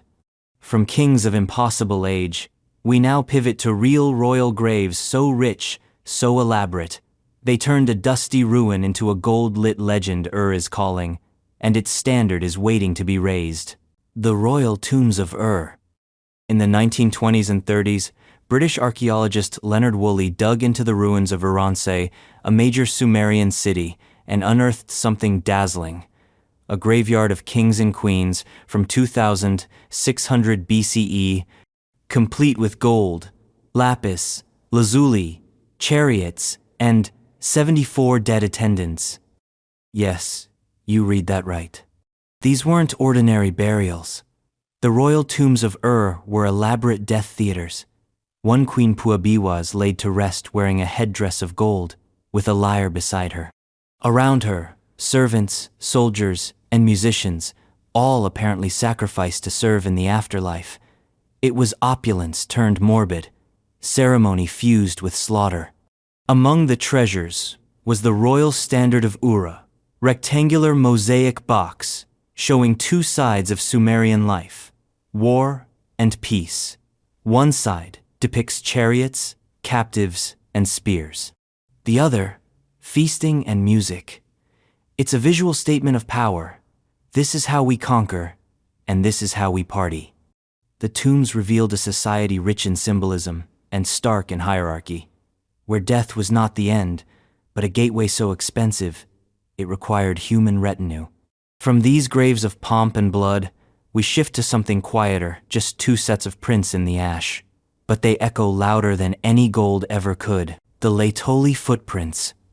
In 1978, paleoanthropologist Mary Leakey discovered a trail not of bones, but of footsteps pressed into volcanic ash some 3.6 million years ago in Laetoli, Tanzania. 3 hominins had walked through freshly fallen ash, which later hardened into rock. Their prints froze mid-stride, their moment immortalized by nature. The stride, the gait, the pressure points they proved bipedalism. Long before Homo sapiens, even before Homo erectus, our ancestors walked upright. The likely culprits, Australopithecus afarensis, possibly Lucy's kin. What makes it eerie is how human it feels. A child's smaller prints nestled beside 2 adults. One seems to pause, twist, a family snapshot with no camera, just feet in time. The Laetoli footprints turned walking something so baseless into revolution. They pushed bipedalism millions of years deeper into the past. They told us that upright posture wasn't just a product of big brains or tools. It was a foundational shift in how we engaged with the world. And from quiet steps, we moved to the still, dark waters of European bogs where death didn't decay. It fermented. The bog bodies of northern Europe. They didn't rot. They didn't crumble. They waited. Found in the peat bogs of Denmark, Ireland, Germany, and the Netherlands. The bog bodies are eerie miracles of preservation. The acidic, oxygen-poor, cold environments turned skin into leather, froze hair in place, and held expressions in their final moments. Some still have eyelashes. Take Tollen Man. Discovered in Denmark in 1950, he looks like he's sleeping. Rope still around his neck. His last meal porridge with flax and weed seeds still in his stomach. These bodies date to the Iron Age, around 300 BCE to 400 CE. Many show signs of violent death strangulation, stabbing, bludgeoning. Were they sacrifices? Criminals? Victims of political ritual? Whatever the answer, they weren't tossed. They were placed, with care. Some with twigs across their eyes. Some bound, but facing upward. The bogs became altars. Time forgot the rituals, but kept the corpses. Each one is a question, a face from a world with no written record, a whisper from a drowned belief system. And just as these bodies were sealed in stillness, The next discovery gave us a face not just frozen, but armor-done that gleamed with gold and warlike glory in an English burial mound, the Sutton Hoo helmet.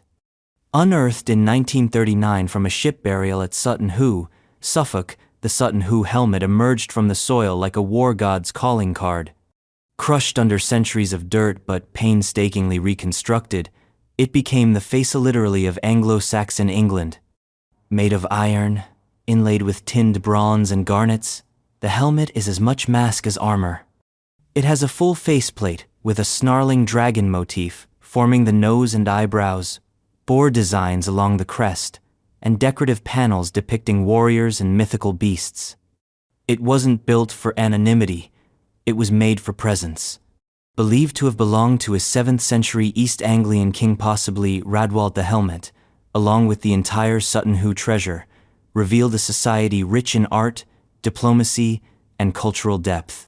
Not the Dark Ages, but an era of blinding craftsmanship and complexity. This helmet turned Sutton Hoo from a footnote to a saga. It made warriors into icons and early medieval England into a land not of shadow, but of shimmer. And from England's buried warrior king, we sail east to the ruins of a once great citadel and to the gold that lit a fire under archaeology's most flamboyant figure, the gold of Troy, Schliemann's discoveries. When Heinrich Schliemann dug into the hill of Hisarlik in Turkey during the 1870s, he wasn't just looking for Troy, he was looking for legend. And when he found what he claimed was Priam's treasure, he believed he had struck Homeric gold. Literally. Necklaces, diadems, earrings, axes, bowls, all gleaming with Bronze Age brilliance.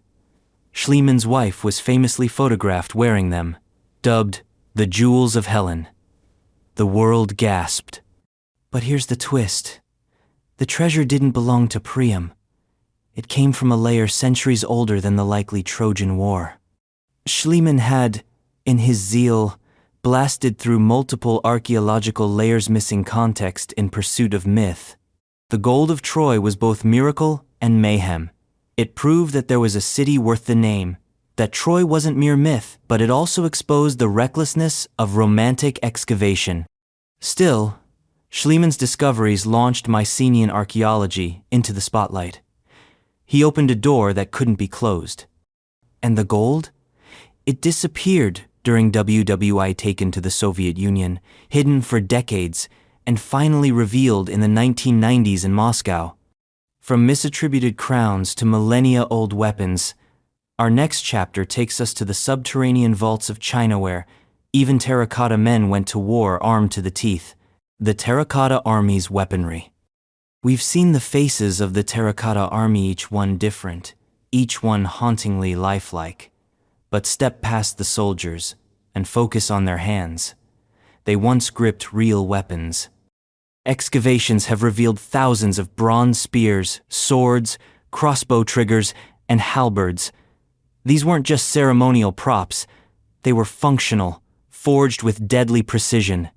Some even carried traces of chromium, giving them rust resistance, an ancient anti-corrosion technique rediscovered only in the 20th century. Sword blades still sharp, crossbows engineered with trigger mechanisms for quick release, polearms with interchangeable tips. This wasn't just a show of force, it was a metallurgical masterclass. The weaponry confirms what the warriors suggest. Qin Shi Huang's army was not just massive, it was disciplined, standardized, and terrifyingly advanced. Each unitarchers, charioteers, infantry had their own armament style, tailored for war. And it wasn't just for battle and life. This was readiness for the afterlife. An emperor preparing to rule both worlds with military perfection. Next, from the hands of warriors, we turn to the hands of mapmakers. Prepare to walk the contours of the oldest known cartographic artifact in Europe, etched not on parchment, but into stone itself. The oldest known European map, Saint Belec slab. Found in a French cellar in 1900, forgotten for over a century, and only recently identified for what it truly is. The Saint Belec slab is not just a stone, it's a Bronze Age mind map. Dating to around 2000, 150–1600 BCE, it's the oldest known cartographic representation of a territory in Europe. At first glance, it looks like a hunk of engraved granite, but archaeologists recognized that its pattern lines, depressions, and motifs matched the topography of the Odette River Valley in western France. Rivers, hills, settlements all stylized, all plotted with shocking spatial awareness. This wasn't symbolic art, it was spatial information, land management, a record of power. The map likely served an early regional elite tracking resources, boundaries, and control. It rewrites our assumptions about prehistoric cognition. People weren't just surviving, they were surveying, thinking territorially, planning geopolitically. The St. Belec slab is not only a map, it's the first whisper of bureaucracy on a stone canvas, a Bronze Age Google Earth, chiseled with purpose. And while the slab showed land from above, our next discovery comes from below, where a merchant ship sank and preserved its secrets for 2,400 years. The world's oldest intact shipwreck, Black Sea, Greek merchant ship. In the anoxic depths of the Black Sea, where oxygen fails and decay stops, a Greek merchant ship lay undisturbed for millennia. Discovered in 2018, about 2 kilometers below the surface, this 23-meter vessel dates to around 400 BCE, making it the oldest known intact shipwreck ever found.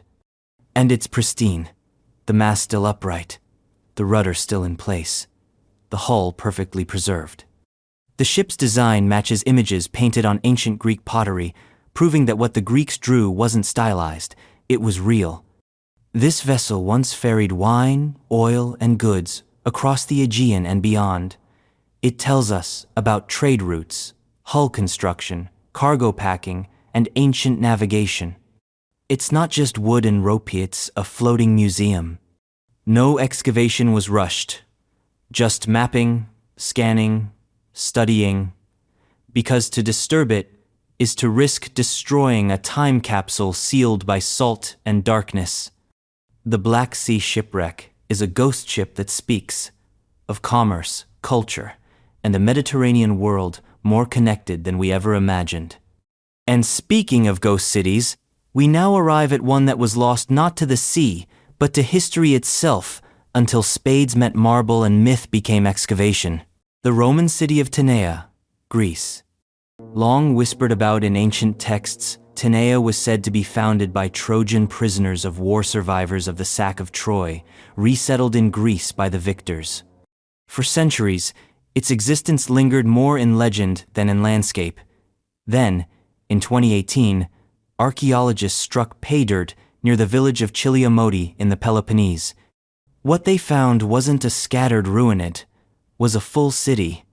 Roads, houses, graves, coins, ceramic workshops, even public baths. Dating from the Hellenistic to the early Byzantine period, Tenea had it all. Coins bore the name Tau Epsilon Nu Epsilon Alpha. Inscriptions confirmed identity. Burial sites revealed wealth, indicating a thriving, independent city, not just a backwater colony. The unearthing of Tenea didn't just confirm a legend, it filled in a gap in the Roman-Greek historical mosaic. It proved that even minor cities played major roles in the economic and cultural networks of the time. Tenea was never a myth. It was a city with its own voice, long muted by soil, now singing again in marble and clay. Next, we head back to Egypt, this time to the Valley of the Kings, where a lesser-known pharaoh's tomb reveals far more than his name ever did. The tomb of Thutmose II, near Luxor. Overshadowed in life by his more famous wife, Hatshepsut, and overshadowed in death by more famous tombs like that of Tutankhamun, Thutmose II rarely gets top billing. But in 2019, archaeologists near Luxor uncovered a burial that may change that one, attributed to this lesser-known 18th dynasty pharaoh. While the tomb was looted in antiquity, its fragments still speak volumes.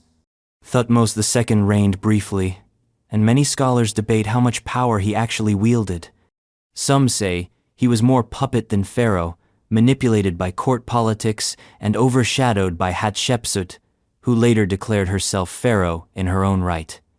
But in death, he was still a king, and kings, even sidelined ones, demanded eternity. The tomb bore fragments of canopic jars, traces of gold leaf, and faint reliefs that hinted at grandeur once present. Though robbed long ago, it still whispered its original purpose, to transform the mortal ruler into an immortal divine. The architecture and layout echoed typical New Kingdom tomb design: sharp corridors, symbolic chamber alignments, sacred texts etched into the stone. More importantly, the discovery added a puzzle piece to the jigsaw of royal burials in the Valley of the Kings and its outskirts. It showed that even forgotten rulers were given complex funerary rites. It helped archaeologists remap dynastic succession and the evolution of burial practices during a pivotal period in Egyptian history. And while Thutmose II's reign may be historically faint, his tomb proves the dead still shape the living. Even in fragment, even in ruin, a pharaoh's presence endures. Now, from royal tombs we leap to stone walls and sacrificial altars, into a Neolithic fortress that turned our understanding of ancient China upside down. The Shimao Neolithic City. When archaeologists began unearthing Shimao in the early 2010s in northern China's lowest plateau, they weren't expecting a metropolis. They were expecting ruins. What they found instead was one of the largest and most complex Neolithic sites in East Asia. Dating back to around 2000 BCE, the Shimao site covers an astonishing 400 hectares, surpassing even contemporary urban centers in Mesopotamia. Its fortifications are mind-boggling. Thick walls built with stone, an anomaly for Neolithic China, which typically favored rammed earth. Towers, gates, and inner sanctums suggest a society highly stratified and militarized. And yet, for centuries, Shimao remained invisible in the historical record. Within its walls, archaeologists found palatial buildings, intricate jade carvings, and altars soaked with sacrificial remains, human and animal. These weren't random acts of violence. They were ritual, systematic, part of a spiritual political machinery that fused power with blood. Perhaps most stunning are the wall murals' geometric patterns and mythic imagery, suggesting early forms of symbolic language or proto-writing. The artistry, the organization, the sheer scale of Shimao forced scholars to reconsider when and where Chinese civilization really began. Shimao stands as a testament to a forgotten empire one that rose before the Shang dynasty, that built in stone and ruled through spectacle. It was lost not by accident, but by time's indifference. And from sacrificial altars and stone citadels, we now descend into a shaft in Pylos, Greece, where a warrior's grave gave birth to a new legend. The grave of the Griffin warrior, Pylos, Greece. In 2015, an excavation in southwestern Greece unearthed a burial so rich, so packed with power and artistry, it left even hardened archaeologists stunned. The Griffin warrior, named for a mythic creature, carved into an ivory plaque found nearby, was a man buried around 1450 BCE. His tomb was untouched for 3,500 years, and it was overflowing with Mycenaean and Minoan treasures. Gold rings, silver cups, beads of amber, carnelian, and lapis lazuli, a bronze sword with a gilded hilt. And then near his hand a seal stone no bigger than an inch across, carved with a battle scene so detailed it defied logic. The Pylos combat agate showed a warrior plunging a blade into an enemy's throat. Muscles, armor, motion miniaturized, perfection. This wasn't just grave wealth, it was narrative. The warrior's body had long since decomposed, but the story he was buried with screamed status, artistry, and fusion. Many of the items were Minoan, in origin suggesting the Mycenaeans didn't just conquer Crete, they absorbed it. The Griffin warrior's grave blurred the line between myth and archaeology. He may not have been a king, but he died like one. His burial pushed back timelines, reframed cultural exchange in the Aegean, and gave Mycenaean Greece new texture.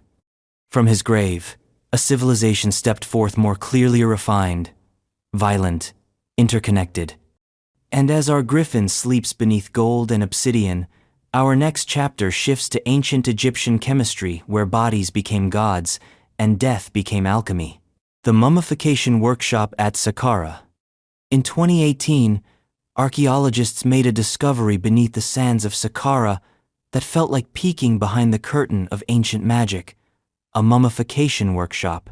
This wasn't a single tomb. It was an entire industrial-scale operation designed to turn the dead into something eternal.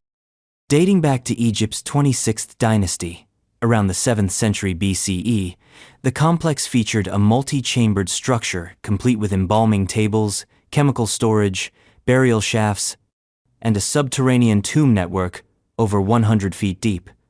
But the real treasures weren't golden sarcophagi, they were the pots, bowls, and inscriptions. They revealed ingredients, recipes, techniques. This was embalming with a manual. For centuries, the exact science behind mummification had remained a mystery. We knew about natron, we knew about linen wrappings, but the specifics, the herbs, the timing, the treatment had largely been speculative until Saqqara. Labels on vessels identified substances like bitumen, cedar oil, resins, and even imported ingredients from the Levant and beyond.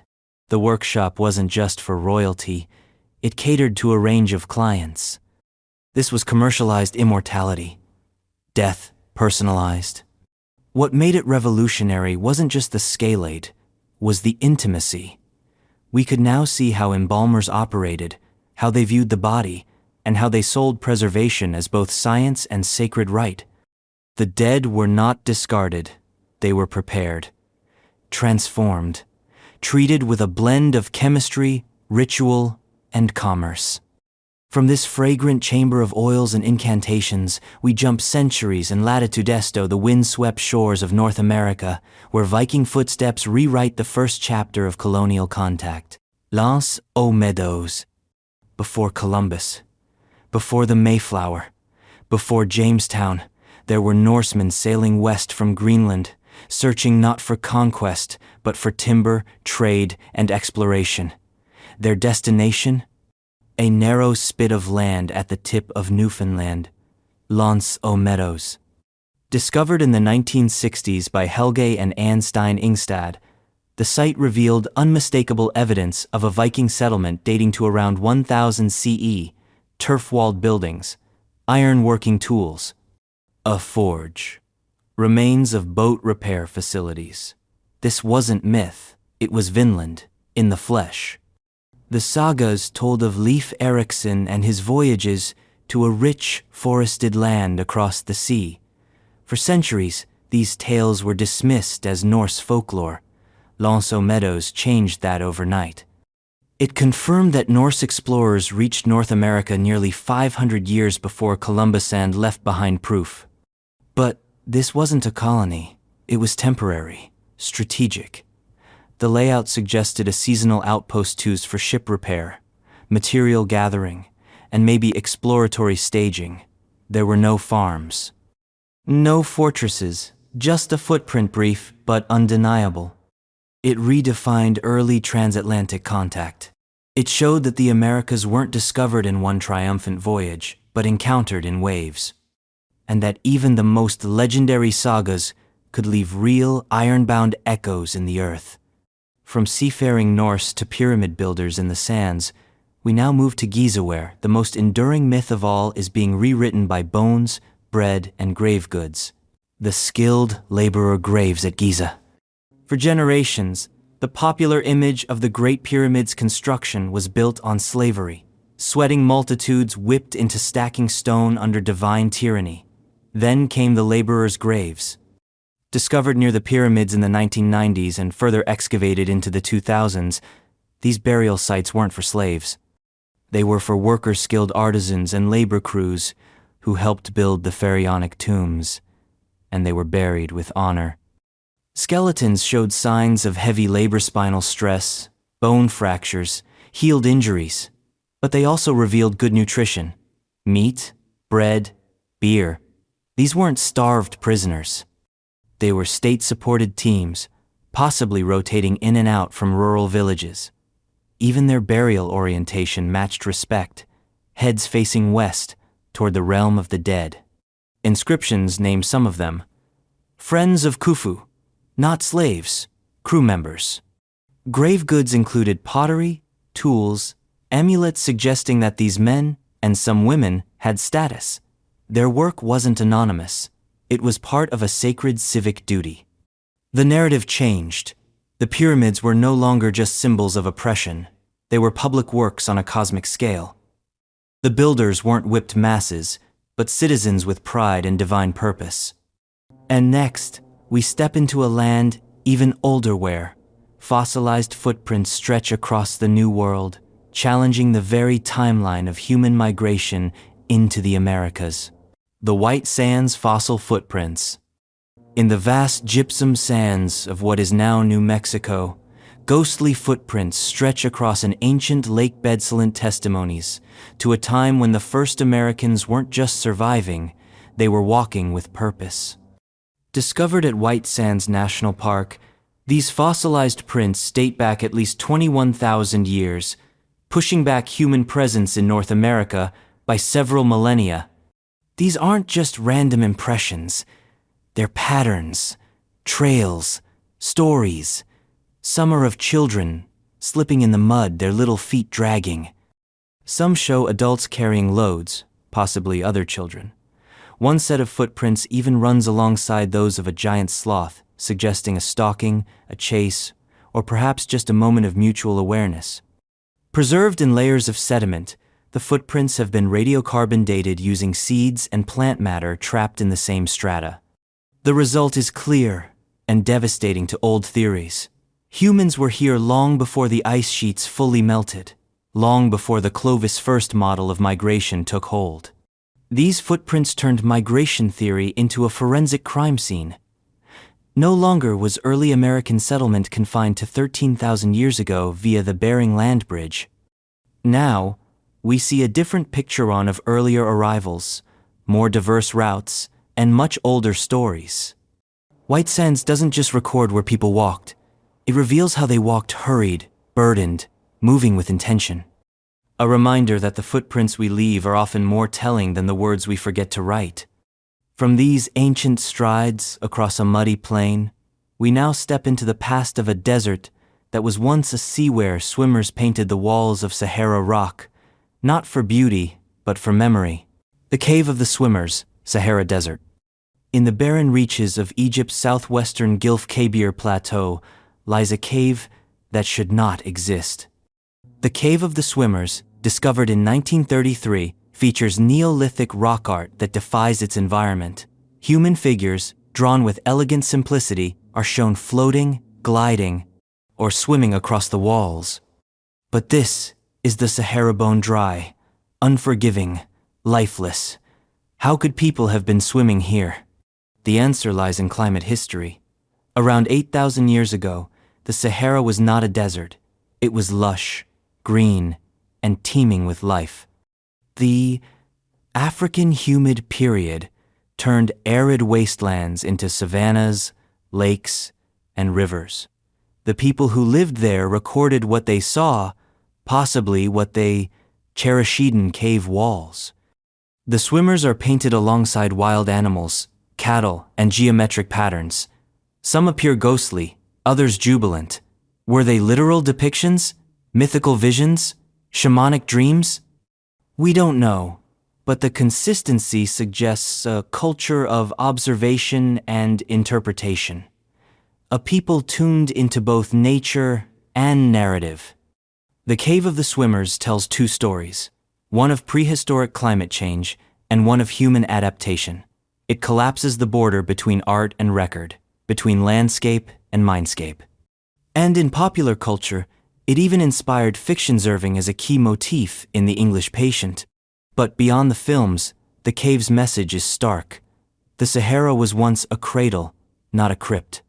From fated swimmers and forgotten seas, we now turn to tablets baked in time, where God's whispered laws and creation myths in an alphabet lost to history. The Ugaritic texts.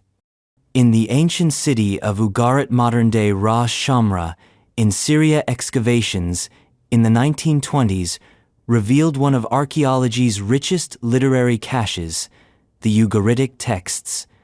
Thousands of clay tablets, preserved in palace and temple archives, written in a cuneiform alphabet completely distinct from others of the region. Dating to the 14th–12th centuries BCE, the Ugaritic texts opened an entire window into Canaanite religion and mythology. Epic poems told of Baal, the storm god, his war with the sea god Yam, and the cycle of life, death, and renewal. These stories, predating many biblical texts, provided context for understanding early Hebrew scriptures and regional beliefs. But Ugarit wasn't just mythology. The texts included legal codes, diplomatic correspondence, agricultural manuals, and even musical notations complete with instructions for playing ancient lyres. This wasn't a city of scribes, it was a civilization of thought, one that fused religious imagination with political bureaucracy. The writing system itself was revolutionary, a cuneiform alphabet, not a syllabary or ideographic script. It bridged the gap between Mesopotamian clay writing and the phonetic alphabets that would follow. Ugarit fell around 1200 BCE in the Bronze Age collapse, and with it, the script disappeared until its rediscovery thousands of years later. These tablets didn't just survive, they resurrected a lost world where gods demanded thunderstorms, kings corresponded with pharaohs, and scribes encoded memory in wet clay. And next, we rise from city-states to soil mounds where an entire North American metropolis bloomed beside the Mississippi, only to vanish without a trace of conquest. Cahokia Mounds. Long before steel towers rose in Chicago, before Jefferson penned his vision of empire, there stood another American metropolis zone, carved not in concrete, but in earth. Cahokia, located near present-day St. Louis, was the largest pre-Columbian city north of Mexico. At its height around 1200 CE, it housed an estimated 15,000, 20,000 people, possibly more. It was America's first city, and for centuries it was forgotten. The most iconic structure is Monk's Mound, a massive platform mound rising over 100 feet high. It was the central hub of a city crisscrossed with plazas, homes, palisades, and astronomical alignments. A woodhangise, like Stonehenge, but made of timber, stood to mark solstices and celestial events, proving that these weren't just builders, they were astronomers. Cahokia's complexity was staggering. Evidence of social stratification, elite burials, vast trade networks stretching from the Great Lakes to the Gulf of Mexico. The famous Mound 72 burial included a high-status male laid atop a bed of shells, surrounded by human sacrifices, gruesome but revealing of religious hierarchy. And then, silence. The city declined before European contact, likely due to environmental stress, political upheaval, or resource depletion. But its mounds remained silent titans of a lost urban experiment.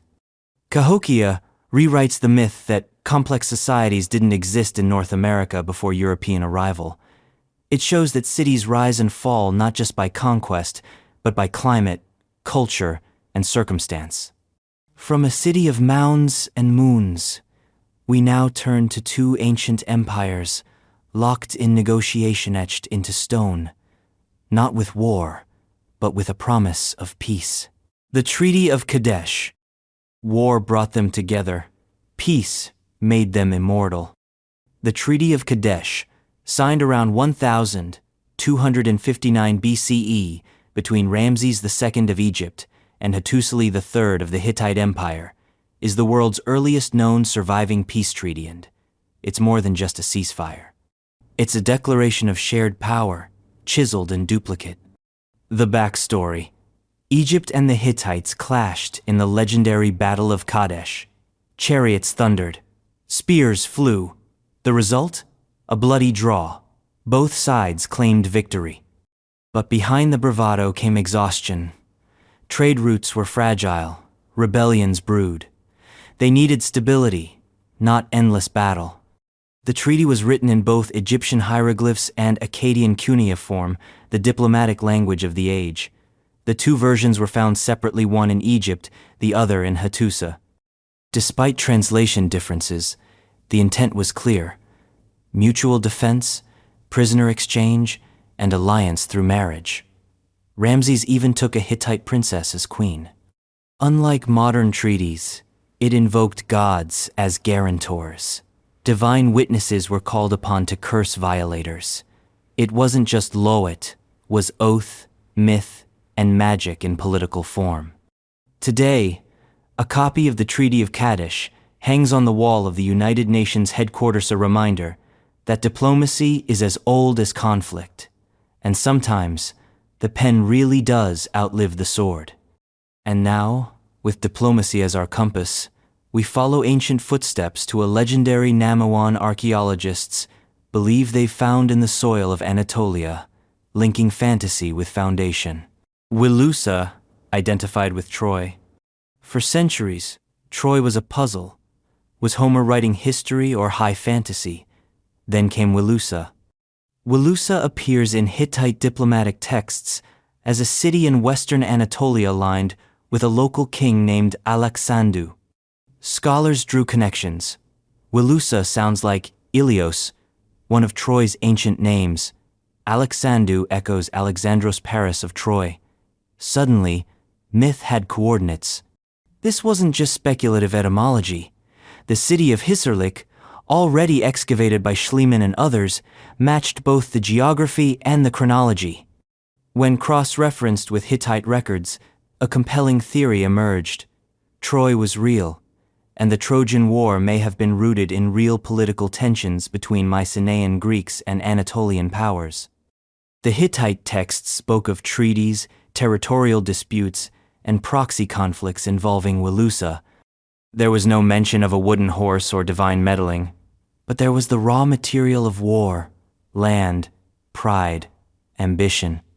The identification of Wilusa as Troy didn't just lend Homer's tale historical weight, it reframed the late Bronze Age as a world of complex international politics. Kings were diplomats, warriors were envoys, and cities were more than backdrops for epics. They were players. Wilusa bridges the gap between archaeology and literature. It tells us that behind every myth may lie a contract, a conflict, a city with wall sand, possibly a face. And next, we'll turn from ancient epic to primal expression, where handprints on rock speak louder than words and art predates language by millennia. The painted caves of Sulawesi, Indonesia. In the remote karst caves of Sulawesi, Indonesia, time clings to the walls in ochre red, stenciled handprints, wild pigs, abstract symbols. These are not tourist graffiti. They're some of the oldest known examples of figurative art on Earth, discovered in recent decades, and dated to at least 43,900 years ago. They predate European cave art by thousands of years, and shattered the Eurocentric view of where human creativity began. One particularly striking image shows a pig with facial warts, rendered in vivid detail, and surrounded by what might be abstract human figures. This isn't just symbolicist narrative. It hints at storytelling, ritual, maybe even myth. And the hand stencils? They're like prehistoric signatures, left by individuals with the desire not just to live, but to leave a mark. The cave art of Sulawesi is especially groundbreaking because of its implications. It suggests that artistic expression didn't emerge in a single place. It was a trait of early modern humans, carried across continents. It traveled with migration, adapted to new geographies, and bloomed wherever hands met rock and minds reached for meaning. Sulawesi's caves are remote, difficult to access, and therefore protected from casual damage. Yet, The real preservation comes not from isolation, but from recognition that these are messages from a human past that wasn't silent, only untranslatable until now. From these crimson dreams on limestone walls, we return to Göbekli Tepe, not to its scale or age, but to its sulletched into stone in the form of animals, spirits, and ancient fears. The Göbekli Tepe cultic structures. We've touched on Göbekli Tepe before, those towering T-shaped pillars older than cities. But now, we zero in on the carvings, the iconography that transformed cold stone into living mythology. The cultic structures at Göbekli Tepe are more than architecture. They are performance spaces, shrines, theaters of the sacred. The pillars, arranged in circular enclosures, are carved with foxes, snakes, scorpions, cranes, wild boars, lions, each rendered with precision and intention. These aren't random animals. They're symbols, totems, perhaps deities or cosmic forces. Some pillars even show headless human bodies, or anthropomorphic figures with belts and loincloths hinting at roles, rituals, perhaps transformation. The symbolism is sophisticated and universal. Life, death, danger, fertility. There's narrative here, but it's prehistoric and opaque. The presence of such elaborate carvings at a time before agriculture, before metal, before pottery even, flips everything we thought we knew. It means humans weren't just surviving, they were spiritualizing.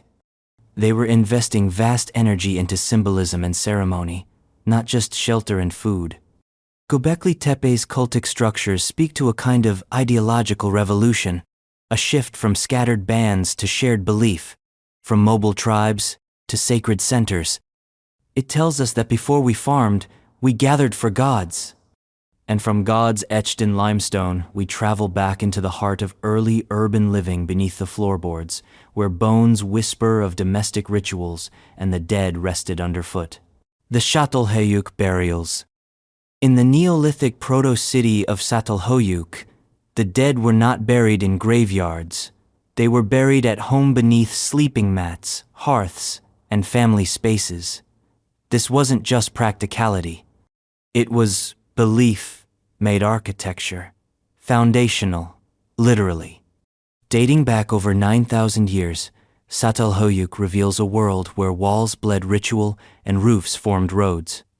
But the most compelling evidence of its social complexity comes from the burials. Many individuals, adults, and children were interred beneath the very houses they lived in, sometimes reburied, sometimes disturbed and rearranged. Skull retrieval appears to have been a practiced ritual. This wasn't macabre, it was memory. The dead became part of the household fabric, both spiritually and spatially. Their presence was ongoing. They weren't just ancestors, they were roommates. Grave goods ranged from nothing to elaborate ornaments and weapons, suggesting some social stratification. But what stands out is the intimacy. A mother buried beneath her child's sleeping platform. An elder laid to rest near the hearth. Death and life literally intertwined. Çatalhöyük's burials force us to question our ideas about domesticity, privacy, and the boundary between life and death. It was a city built on remembrance, with each home serving as a shrine to lineage and loss. Next, from house-based tombs, we step into stone dwellings shaped by wind and seafar to the north, where cold preserved a village frozen in time, the Neolithic village of Skara Brae. On the windswept coast of Orkney, Scotland, lies Skara Brae, Europe's best preserved Neolithic village, and a time capsule from nearly 5,000 years ago. When a fierce storm in 1850 stripped away layers of grass and sand, it revealed stone dwellings nestled into the earth. What emerged wasn't just a ruin, it was a neighborhood, frozen in stone. Each house at Skara Brae is a marvel of prehistoric interior design. Stone beds, shelves, hearths, and even dressers, as Neolithic furniture remain in place. Homes were linked by covered passageways, creating a labyrinthine, almost communal living arrangement. This wasn't a scattered settlement. It was planned, intimate, human. There are no palaces, temples, or fortifications, just ordinary homes with evidence of shared rituals and domestic order. Tools, beads, carved stone balls, and ceremonial items point to a society that balanced the practical with the symbolic. The location, perched near the sea, speaks of survival and connection. These people fished, farmed, and traded. They adapted to a harsh, unpredictable climate with ingenuity and resilience. And when sea levels rose, they left or were swallowed. What makes Skarabrae haunting isn't what we know, but what we can't. Their language, their stories, their reasons. Yet their homes still speak of warmth, of community, of a life not so different from our own. From a wind-carved village, we move to the Roman frontier where ink-stained wooden slats deliver whispers from the edge of empire. The Roman Vindolanda Tablets.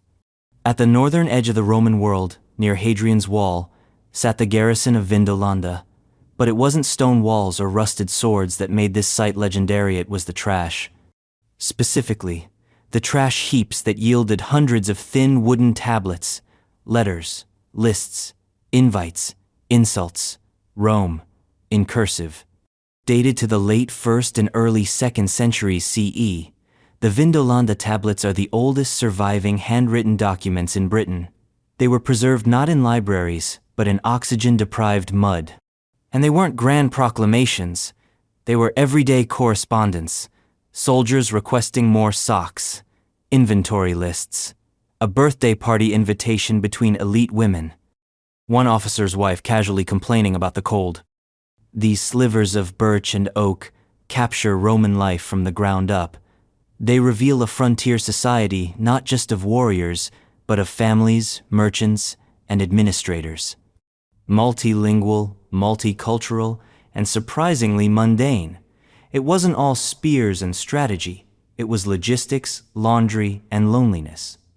One of the most famous tablets features the only known example of a woman's writing in Latin from the period, Claudia Severa's invitation to her friend Sulpicia Lepidina's birthday celebration.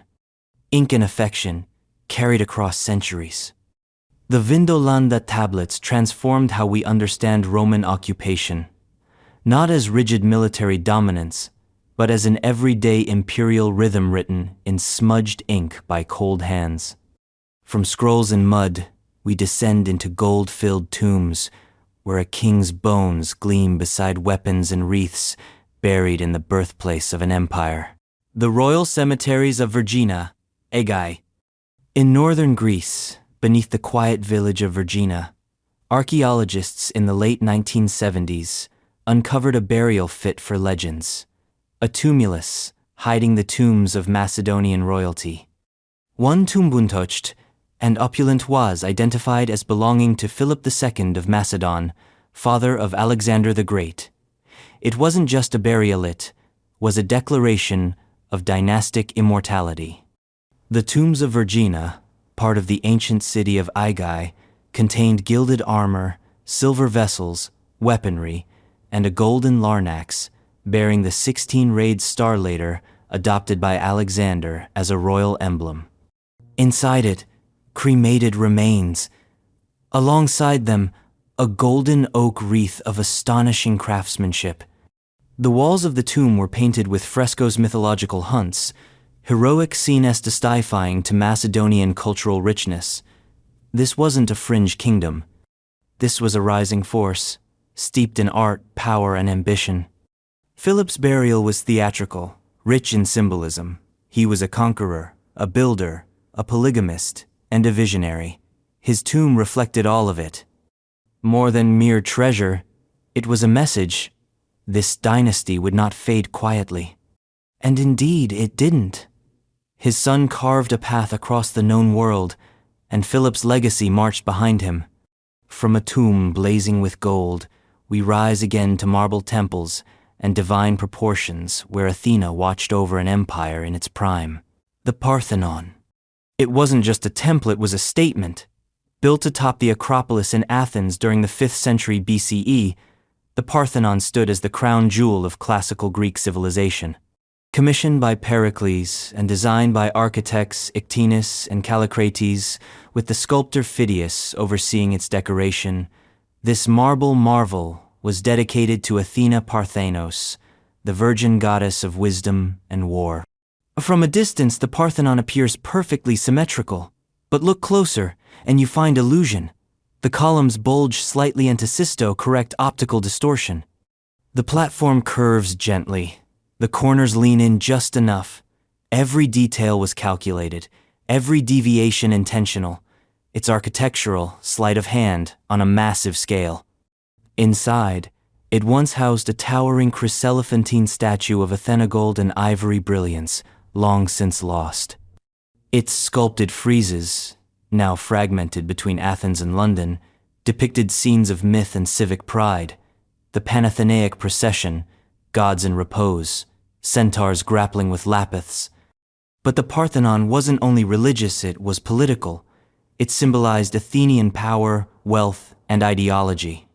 Built partly with tribute money from the Delian League, it turned pan-Hellenic solidarity into marble hegemony. Over centuries, the Parthenon became a church, a mosque, a munitions depot. In 1687, an Ottoman ammo dump inside it exploded during a Venetian bombardment, shattering the once whole edifice. Today, it's both ruin and icon. A testament to what humanity can build and what war can undo. And now, from an empire of marble, we move to an African kingdom, built in stone without mortarware. Mystery still clings to the curves of collapsed towers. The Great Zimbabwe Ruins. In the heart of southern Africa lie the Great Zimbabwe Ruins, the stone remnants of a once thriving medieval city that challenged every colonial-era assumption about African capability. Built between the 11th and 15th centuries by ancestors of the Shona people, this was not a tribal village, it was a capital. The name Zimbabwe comes from Zimba Zimbabwe, meaning houses of stone. And stone, they wordry stone walls rising up to 30 feet, some stretching over 800 feet in length. No mortar, just skill, gravity, and granite. The great enclosure, with its towering conical tower and maze-like corridors, is both fortress and ritual center. Artifacts unearthed at the site included Chinese porcelain, Persian glass, Arab coins, evidence of trade networks that stretched across the Indian Ocean. This was not an isolated outpost. It was plugged into global commerce. Great Zimbabwe's wealth was built on cattle, gold, and trade. At its peak, it may have housed up to 18,000 people, a cosmopolitan urban center in the highlands of Africa. For centuries, European colonizers denied that black Africans could have built it. They attributed it to Phoenicians, Arabs, anyone else. But archaeology put the truth back in local hands. This was indigenous genius, no myths required. From stone towers in the African savanna, we now dive beneath the waves into a sunken city whispered about in ancient Indian texts, where ruins challenge our understanding of myth and shoreline. The sunken city of Dwarka. Off the coast of Gujarat, India, divers found something unexpected. Submerged structures, stone walls, pillars, grid-like streets buried beneath the Arabian Sea. The discovery reignited one of India's most enduring legends. Dwarka, the mythical city of Lord Krishna, swallowed by the sea after his death. While ancient texts like the Mahabharata describe a majestic, fortified city with docks, palaces, and golden streets, the submerged ruins, dated variably from 3000 to 1500 BCE, offer tantalizing parallels. Here was a city plan, geometry beneath the waves, architecture where none should remain. Artifacts recovered include pottery shards, anchors, and tools indicating a seafaring settled society. Whether it's the same Dwarka of myth is still debated, but the site's existence challenges assumptions about the antiquity of urbanism in South Asia. What's revolutionary is not just the existence of a submerged city, it's the idea that India's coastal history might be far older than believed. that myths remembered might be history's half-forgotten. Dwarka is an archaeological cliffhanger. Between tides and texts, between legend and data, it forces us to consider how memory can outlast mapsand, how sometimes gods may have walked in places we can still touch beneath the sea. Next, from sunken sanctuaries and sacred myths, we return to terra firma's silent sentinels whose expressions are as varied as the people they represent. The terracotta warriors' individual faces. At first glance, the Terracotta Army looks like a mass-produced marvel, thousands of clay soldiers standing in formation to guard the tomb of China's first emperor, Qin Shi Huang. But move closer, and the illusion dissolves. These aren't copies, these are individuals. Each warrior has distinct facial features. Different brows, noses, lips, hairlines, and expressions. Some look stern, others youthful. Some weathered by imagined battles, others fresh-faced and alert. Their hairstyles and armor styles even suggest rank and regional diversity. These weren't just soldiers, they were characters. Crafted over 2 millennia ago, the warriors were sculpted in parts, heads, torsos, limbs assembled from molds, then customized with hand-carved details. It's a hybrid of mass production and artisan individuality, industrial and personal, all at once. Their diversity suggests more than artistic flourish. It points to a vast, coordinated workshop, possibly employing hundreds of craftsmen, each following a standardized template, yet given room for creativity. The result is breathtaking. A military microcosm turned into clay, as if frozen mid-march. And it wasn't just aesthetic. These details reinforce the illusion of a living army meant to serve, protect, and represent the empire beyond death. Qin Shi Huang wasn't just securing his soul, he was replicating his entire state in miniature. From this sea of ceramic personalities, we journey to the banks of the Danube where fish-faced sculptures and river stones mark one of Europe's strangest Neolithic sanctuaries, the Neolithic site of Lepenski Vir. Nestled in the Iron Gates Gorge along the Danube River, Lepenski Vir is a Neolithic enigma. Discovered in the 1960s, this site dates back to around 7000 BCE, and it presents a fusion of settlement and shrine, engineering and ritual. Its most remarkable feature: a series of trapezoidal buildings arranged with mathematical precision along the riverbank. Each structure faced the same direction, aligned with solar events. This wasn't accidental. It was celestial urban planning. Inside and around these dwellings were bizarre, stone sculptures flattened, humanoid faces with bulging fish-like eyes. Some suggest they were ancestors. Others believe they represented river spirits or gods. Whatever they were unlike anything else in prehistoric Europe. Totemic, alien, reverent. The inhabitants of Lepenski Vir were semi-sedentary, balancing fishing, foraging, and early agriculture. The site contains burials integrated into house floors connecting the living and the dead, ritual and domesticity. But what truly elevates Lepenski Vir is its harmony. It's a place where environment, structure, and belief intertwined.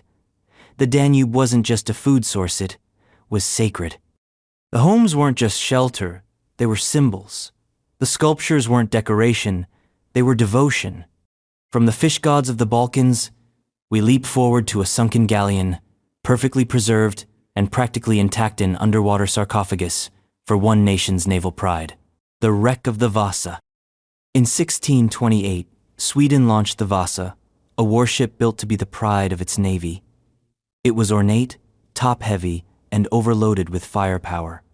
It sailed less than a mile before a gust of wind tipped it. Water rushed through the gun ports, and it sank like a stone in Stockholm harbor. The embarrassment was immediate. The recovery took centuries. But when the Vasa was raised in 1961, what emerged from the Baltic silt was not a wreck, it was a time capsule. The cold, brackish water had preserved the ship almost entirely.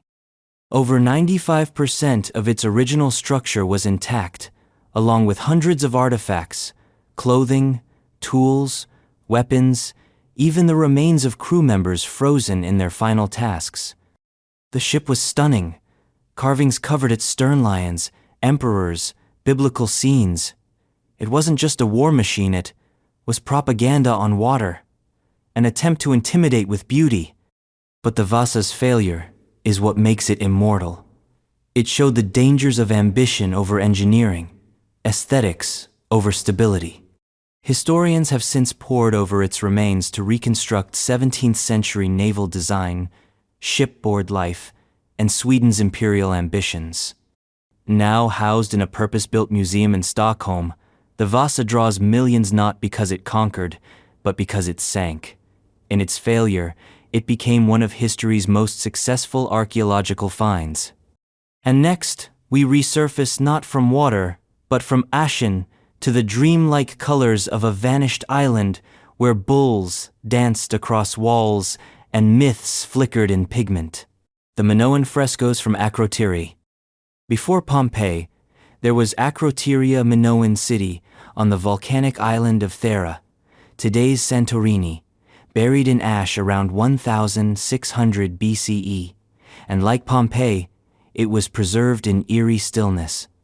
But unlike Pompeii's browns and charcoals, Akrotiri preserved color, wall after wall, room after room, life, frozen not just in place, but in pigment.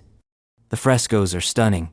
They depict monkeys climbing trees, dolphins leaping from blue waves, young men boxing, priestesses mid-ritual, and processions of women carrying saffron. The detail is exquisite. The colors reds, blues, yellows vibrant even after 3,500 years. These were not decorative touches. They were immersive murals designed to envelop viewers in myth, ceremony, and daily life. Most iconic is the spring fresco, a room transformed into a blooming landscape of lilies and swallows. It's not just beautiful, it's psychological. A space meant to evoke peace, fertility, and rhythm. What Akrotiri's frescoes reveal is a society deeply attuned to nature, ritual, and aesthetics. The Minoans were not dour temple builders. They were sensual architects of space and color, and they understood storytelling through images, narratives that swirled through staircases and wrapped around columns. These works predate classical Greek art by centuries, yet show a mastery of movement, scale, and mood that rivals later achievements. They make you ask, what else was lost in the ash? From volcanic murals and vanished palaces, we now descend into China's Bronze Age, where a warrior queen's tomb breaks all gendered expectations and rattles with the clink of 1,000 weapons. The tomb of Lady Fu Hao. In the Shang Dynasty capital of Yinshu, archaeologists in the 1970s uncovered a tomb that rewrote the script of ancient Chinese power. It belonged not to a king, but to a woman. Fu Hao, military general, high priestess, and queen. Her tomb, miraculously undisturbed, was a time capsule of Shang wealth and ritual. It contained over 1,600 items: jade, bronze, ivory, bone artifacts, weapons, and the remains of sacrificial victims. Among the bronzes were more than 200 ritual vessels, each cast with delicate precision and inscribed with her name. This wasn't honorary, it was hers. She earned it. Fu Hao's oracle bone inscriptions detail her life. She led military campaigns, consulted spirits, conducted elaborate sacrifices, and held land in her own name. In a patriarchal dynasty, she was an Animalia woman who wielded both spear and scepter. The tomb itself is a rectangle sunk into the earth, with niches for offerings and a central pit for her lacquered coffin. The layout reflects Shang cosmology, a vertical axis linking earth to ancestor, ruler to spirit. Fu Hao's legacy demolishes assumptions about women's roles in early states. She wasn't behind the throne, she was on the battlefield, in the temple, in the archive. From jade-strewn graves and bronze-lined chambers, we now wind westward into a winding earthen serpent that slithers across the American Midwest, its meaning still coiled in mystery. The Great Serpent Mound. In the rolling hills of southern Ohio, a sinuous earthwork slithers across a ridgeline. The Great Serpent Mound, over 1,300 feet long, is shaped like a coiled snake with an open-mouthed swallowing gore birthing an egg-shaped mound. Built by ancient Native American cultures, possibly as early as 1000 BCE, it is the largest serpent effigy in the world. And it's not just big, it's astronomical. The serpent's curves align with solar events, solstices, equinoxes, and lunar standstills. It's a calendar, a compass, a cosmic riddle. The builders, whether Adena, Hopewell, or Fort Ancient, were clearly attuned to celestial rhythms. But what was it for? A site for ceremonies? A sacred boundary? A story told in soil? Its precise purpose remains debated. What is certain is that it was monumental, a public work of epic scale achieved without metal tools or draft animals. Nearby burials suggest the area held ritual significance, but the mound itself contains no bodies. It's not a tomb, it's a message. A sculpture written across a landscape, visible only from the sky or the ridge opposite. The Serpent Mound challenges our assumptions about pre-Columbian America. These weren't isolated woodland tribes, they were astronomers, engineers, artists. They understood earth, time, and myth in ways that modern minds still chase with drones and LiDAR. Next, from serpents and soil, we unearth a chest within a tomb bone that held the organs of a boy king, preserved not just in jars, but in legend, the tomb of Tutankhamun's canopic chest. When Howard Carter cracked open the tomb of Tutankhamun in 1922, the world was stunned not just by the gold, but by the detail. Everything from sandals to statues had been preserved with obsessive care. But in the innermost sanctuary, past the nested shrines and gilded sarcophagus, stood an alabaster box, the canopic chest. Sitting like a sacred puzzle, this chest was not just a container, it was a shrine within a shrine. Made from translucent calcite and glowing like bone lit from within, it housed 4 miniature coffins, each shaped like the young king and made of solid gold. Inside them were the mummified organ sliver, stomach, intestines, and lungs, each bundled in linen, each entombed with reverence. Guarding these tiny sarcophagi were 4 protective goddesses, Isis, Nephthys, Neith, and Selket, carved in elegant repose at each corner of the chest. Their arms outstretched, they didn't just encase the king's organs, they embraced his immortality. The chest reveals much about Egyptian funerary beliefs, the idea that the body wasn't just flesh, but a constellation of parts, each requiring protection, purification, and divine oversight. The heart was missing, possibly removed or never placed, stirring endless debate. But the rest? The Egyptians didn't throw anything away.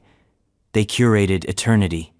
This one object encapsulates Egyptian metaphysics, craftsmanship, and emotional tenderness.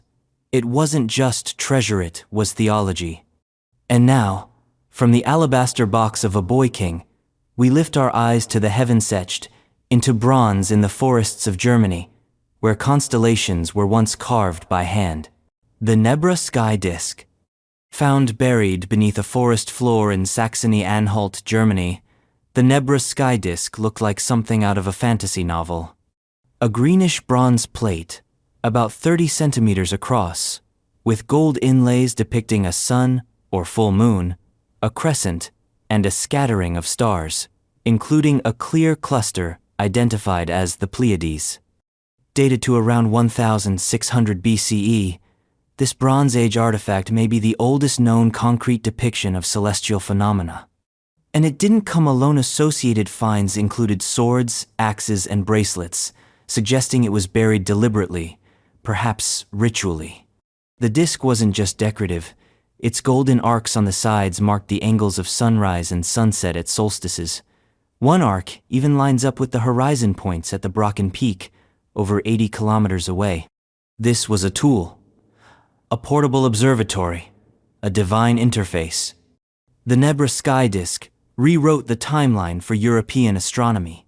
It proved that prehistoric people weren't just watching the skies, they were diagramming them, aligning life to cosmic order. But its mystery doesn't stop at its age or utility. Its burial hidden away in the ground, surrounded by weapons, suggests a fall from grace. Was it lost? Stolen? Offered to the gods in a dramatic ritual? No one knows, and that makes it feel even more mythic. From this cosmic relic, we return to the Earth and its oldest statues, where ghost-eyed ancestors peer from plaster faces, still staring across millennia. The Ain Ghazal statues. In the dusty soil of Jordan, near the site of Ain Ghazal, archaeologists unearth something eerie: human statues, over 3 feet tall, made of lime plaster and reed, with cowrie shell eyes and pinched features. Dated to around 6,500 BCE, these are among the oldest known large-scale human representations ever found. The Ain Ghazal statues aren't realism, they're abstraction. Stylized faces, elongated bodies, ambiguous genders. Some are double-headed, possibly symbolizing duality or transition. Many were buried in pits, deliberately broken, then covered.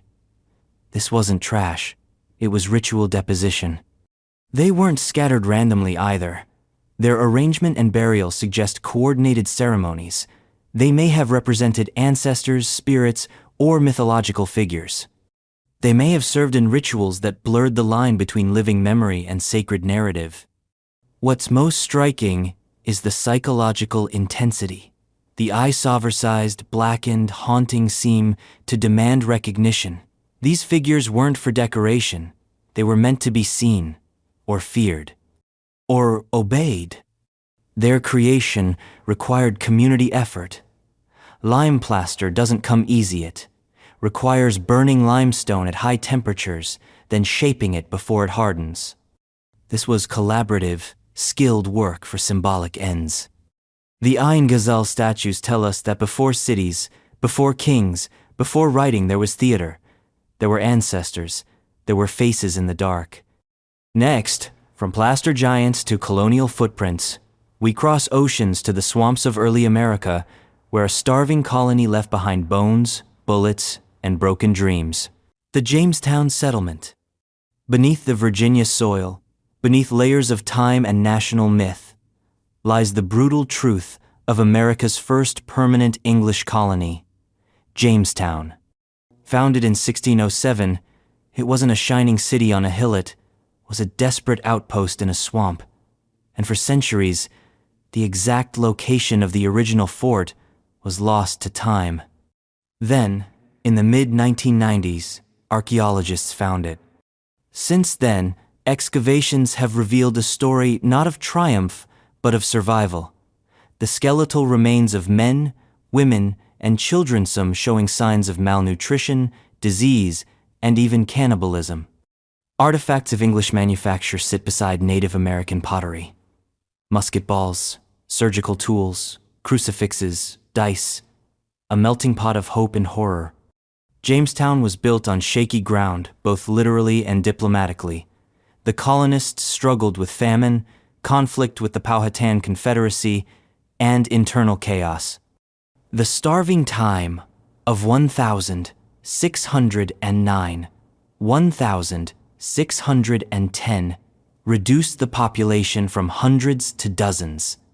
Archaeology has confirmed what written accounts only hinted: that human desperation pushed people to eat the unthinkable. Yet from this precarious beginning came a pivot point in world history. Tobacco, slavery, transatlantic trade, the machinery of empire began here, in muddy trenches and wooden palisades. Jamestown's rediscovery shattered romanticized visions of colonial glory. It grounded American origin in grit, failure, and uneasy alliances. It forced the nation to look at its roots and see not destiny, but survival. From the charred remains of a wooden fort, we descend once more into legend, chasing a city that may never have been but which inspired more ink, treasure hunts, and controversy than any ruin in the world. The lost city of Atlantis, speculative but influential on archaeological imagination, Atlantis never needed to be real to change history. First mentioned by Plato in his dialogues Timaeus and Critias, Atlantis was described as an advanced island civilization that sank beneath the waves in a single, catastrophic day and night. A cautionary tale of hubris? A metaphor for fallen empires? Maybe. But ever since antiquity, people have tried to find it.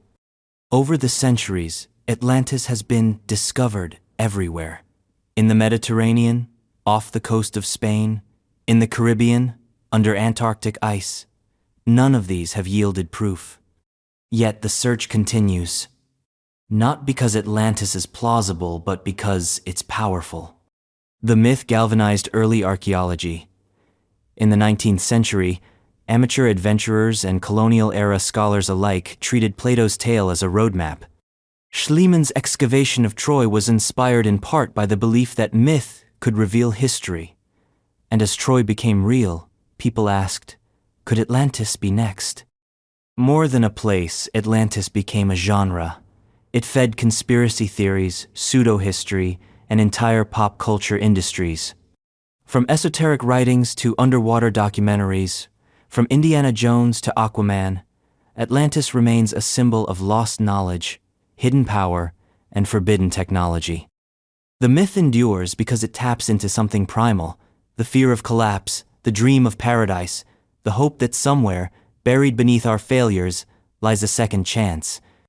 From the fictional to the frozen, we now hike into the Dolomites where the snow gives up a chilling secret. A woman, preserved by ice, carrying a story etched into her bones. The woman of the ice, La Donna di Ghiaccio. High in the Italian Alps, not far from where Ötzi the Iceman was discovered, another figure emerged from the frozen silence. A naturally mummified woman, nicknamed La Donna di Ghiaccio, the woman of the ice. Less publicized than her male counterpart, but no less significant, her discovery adds a second voice to the conversation about prehistoric life, death, and the cold cradle of the Alps. She was found with clothing, tools, and signs of trauma suggesting, not peaceful death, but one marked by hardship. Her remains were astonishingly well preserved. Skin, organs, even traces of her last meal. Analysis of her isotopes, wear patterns, and DNA painted a portrait of someone who had walked long distances, likely through mountainous terrain, in a world that was dangerous and unkind. Unlike Ötzi, her context was less ceremonial, more enigmatic.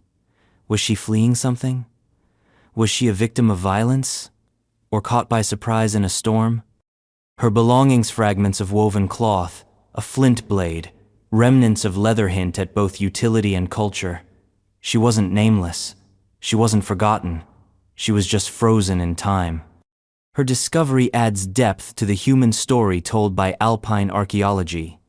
It reminds us that every body in the ice has a past, a path, and a reason for where it lies. And while Ötzi became a household name, the woman of the ice whispers something just as important, that the story of survival wasn't his alone. Next, from alpine mummies to megalithic beasts revisit Göbekli Tepe. Not through its structures, but through its carvings, where animals stalk through stone in eternal vigil. The Göbekli Tepe animal reliefs. Among the carved stones of Göbekli Tepe, oldest known monumental sanctuary on Earth, there are no texts, no walls of script, no records in language. Instead, there are animals, dozens of them. Foxes, vultures, scorpions, snakes, lions, borsal sculpted in high relief on the massive T-shaped pillars that define the site. These aren't decorations, they are stories in flesh and fang. The animal reliefs of Göbekli Tepe are vivid, animated, and deliberate. Some snarl, others slither or stand guard. One shows a decapitated human beside vultures. Another displays an array of predatory beasts encircling a central figure. These weren't just carved, they were curated, arranged around specific enclosures like actors in a ritualized drama. The implications are staggering. Göbekli Tepe predates writing, pottery, and agriculture. It suggests that religious or mythological iconography may have been the first driver of monumental construction. People gathered to carve and not to farm. These animals weren't food, they were symbols. Spirit guardians. Totemic forces. Each relief serves like a prehistoric sermon, a silent myth frozen in limestone. The builders didn't leave us words, but they gave us emotion, awe, fear, reverence. The site pulses with a spiritual logic that eludes translation but commands respect. And if these were religious images, they tell us something else, that humanity's relationship with the animal world was not just survival-based, it was sacred. From wild beasts in sacred rings, we move to domestic images on ancient walls where house paint becomes history, and a city remembers itself in charcoal and ochre, the Çatalhöyük wall paintings. Çatalhöyük was no ordinary Neolithic settlement. It was a hive of homes, stacked side by side, roof to roof, like a prehistoric Manhattan. But beneath the clay and timber, on the plastered walls of these ancient houses, are some of the earliest known murals, and they tell stories not just of life, but of memory and myth. The wall paintings at Çatalhöyük depict a range of scenes: hunting parties chasing wild bulls, vultures hovering over headless human bodies, geometric patterns that may reflect seasonal cycles or symbolic cosmologies. In one particularly debated mural, researchers believe we see the first known mappa rendering of a volcanic eruption behind a sprawl of houses, possibly the nearby twin-peaked Hasan Dağ volcano. These weren't just decorative, they were ceremonial. Some murals were repainted multiple times, layered across generations, suggesting continuity and reverence. The act of painting, of remaking the same image, may have been as important as the image itself. The themes of death, transformation, and the wild recur. This was a society that lived among its dead literally. With burials beneath floor sand, the wall art seems to reflect a worldview in which boundaries between life and afterlife, human and animal, home and cosmos were fluid. In these murals, we see early humanity turning walls into mirrors, not of individual identity, but of collective belief. They remind us that art didn't begin with leisurely, began with meaning. From ochre walls in Anatolia, we move deep into the frozen forests of Siberia, where a wooden idol older than the pyramids stares across the millennia with haunting eyes. The Shigir idol. Buried in the acidic muck of a Russian peat bog for over 10,000 years, the Shigir idol is the oldest known wooden sculpture in the world.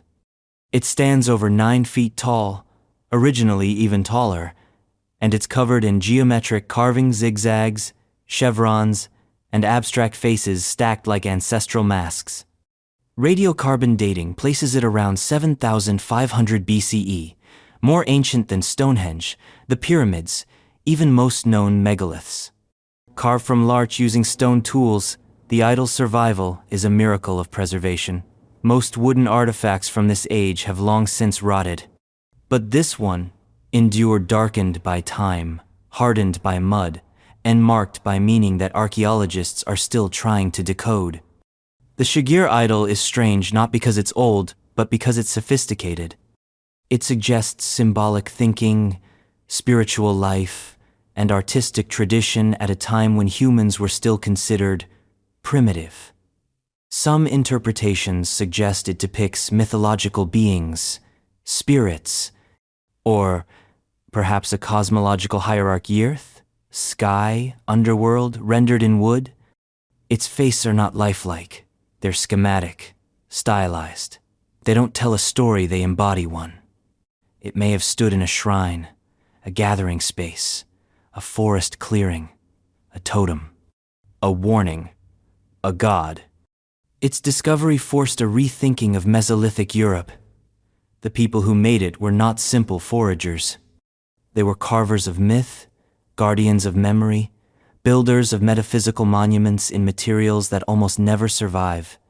Next, from buried wood to buried wall sway, head to the windswept Orkney Islands, where a Neolithic complex unfolds beneath the turf like a forgotten city, waiting to be unearthed piece by piece. The Ness of Brodgar. Tucked between the Ring of Brodgar and the Stones of Stenness in Orkney, Scotland, lies the Ness of Brodgar, a Neolithic complex. So sprawling and intricate, it rewrote what we thought possible from prehistoric Britain. First uncovered in the early 2000s, this massive stone-built site revealed walls meters thick, interconnected structures, colored flagstones, and a mystery that grows with every excavation season. Dated to around 3,200–2,300 BCE, the Ness of Brodgar isn't a village, it's not a fortress. It's something different, a ceremonial complex, a place of gathering, feasting, and probably ritual that predates Stonehenge by centuries. Some of the buildings had finely crafted masonry, painted walls, and carefully laid flagstone floors. Others were full of bone scattle, human hand artifacts like stone tools, decorated pottery, and ceremonial mace heads. What's most striking is the precision. One structure, dubbed Structure 10, is the size of a cathedral and was apparently dismantled in an intentional act of closure. Beneath its floors, deposits of colored stones and animal bones speak of ritual termination, not abandonment, but conclusion. The Ness forces us to rethink Neolithic society. These weren't scattered farmers tinkering with megaliths. They were organized, symbolic, and deeply invested in place and memory. Their buildings aligned with astronomical events and nearby monuments, creating a sacred geography across the Orkney landscape. From sacred stone halls, we descend into the earth again, this time to the Black Sea coast, where glittering treasures buried with the dead speak of a society that weighed gold, not just in wealth, but in meaning. The Varna Necropolis. In Bulgaria, near the city of Varna, a burial ground was uncovered that changed the timeline of opulence. Dating back to 4,500 BCE, the Varna Necropolis contains the oldest known worked gold in the world. Thousands of ornaments, bracelets, beads, scepters, headdresses buried with the dead in ways that speak volumes about inequality, power, and early metallurgy. But this isn't just about treasure. Some graves contain vast riches while others, nearby, are stark and empty. One skeleton, known as Grave 43, was buried with over 1 kilogram of gold. He wasn't a king. No palace, no crown, just a man, now dubbed the first aristocrat. His bones showed signs of hard labor, but his burial spoke of reverence, status, and possibly divinity. The presence of symbolic grave goods, clay masks, shell beads, flint tools, suggests a society deeply invested in ritual and social stratification. The gold was carefully crafted, technologically advanced, and widespread. This wasn't a fluke, it was a cultural boom. The Varna culture challenges the narrative of egalitarian early farming societies. It shows that inequality measured not just in wealth, but in cosmology, and burial emerged far earlier than expected. It also places the Balkans, often overshadowed by Mesopotamia and Egypt, at the center of early European civilization. From golden graves, we return to the bogs of northern Europe where the past is so perfectly preserved, even the Last Supper of the sacrificed remains in their stomachs. The bog bodies' last meals. In the cool, acidic bogs of Denmark, Ireland, and Germany, time holds its breath. Here, ancient bodies, some dating as far back as 800 BCE, emerge from the peat, their skin tanned like leather, their hair intact, their expressions sometimes disturbingly calm. These are the bog bodies, human sacrifices, criminals, or unlucky travelers preserved by nature's own preservative. But the real marvel isn't just in their appearance, it's in their contents. Scientists have examined the stomachs and intestines of these mummies, revealing what they ate in their final hours. Talon Man, for example, had a porridge of barley, flax, and wild seeds. Graubal Man had traces of rye and fermented grains. Some had meat, most did not. These weren't feasts, they were ritual meals. The contents suggest fasting, special preparation, or ceremonial consumption. The food wasn't just nourishment, it was part of the rite. Some scholars believe these were last meals, in a spiritual sense, consumed to prepare the body for a journey beyond, or to fulfill sacrificial roles in seasonal or agricultural ceremonies. Combined with signs of violent death, strangulation, bludgeoning, throat-cutting, the meals add a tragic, intimate layer to these figures. They weren't anonymous bones. They were people with full bellies and fates etched in peat. Bog bodies are windows into Iron Age belief systems, where death was not just an end, but a ritual, negotiated passage between worlds. They are archaeological poems, written in blood and grain, waiting in the dark until someone cuts the turf. Next, we rise from the mud and into a warrior's grave, where a gleaming helm stared back from the soil, its visage fierce and finely wrought. The Roman fort of Housesteads, Hadrian's Wall. Perched on a wind-lashed ridge in northern England, the Roman fort of Housesteads stands like a frozen outpost from the edge of empire. Built along Hadrian's Wall in the 2nd century CE, this was once a bustling military base, home to hundreds of soldiers, tasked with guarding Rome's northernmost frontier. But this wasn't just a wall, it was a living border, and Housesteads was its heartbeat. Excavations at the site have revealed barracks, granaries, latrines, headquarters, and even a hospital. The layout was military in function, but surprisingly communal. Stone-paved streets connected buildings like arteries. Officers lived apart from the rank and file, but all followed Rome's rigid architecture of discipline and hierarchy.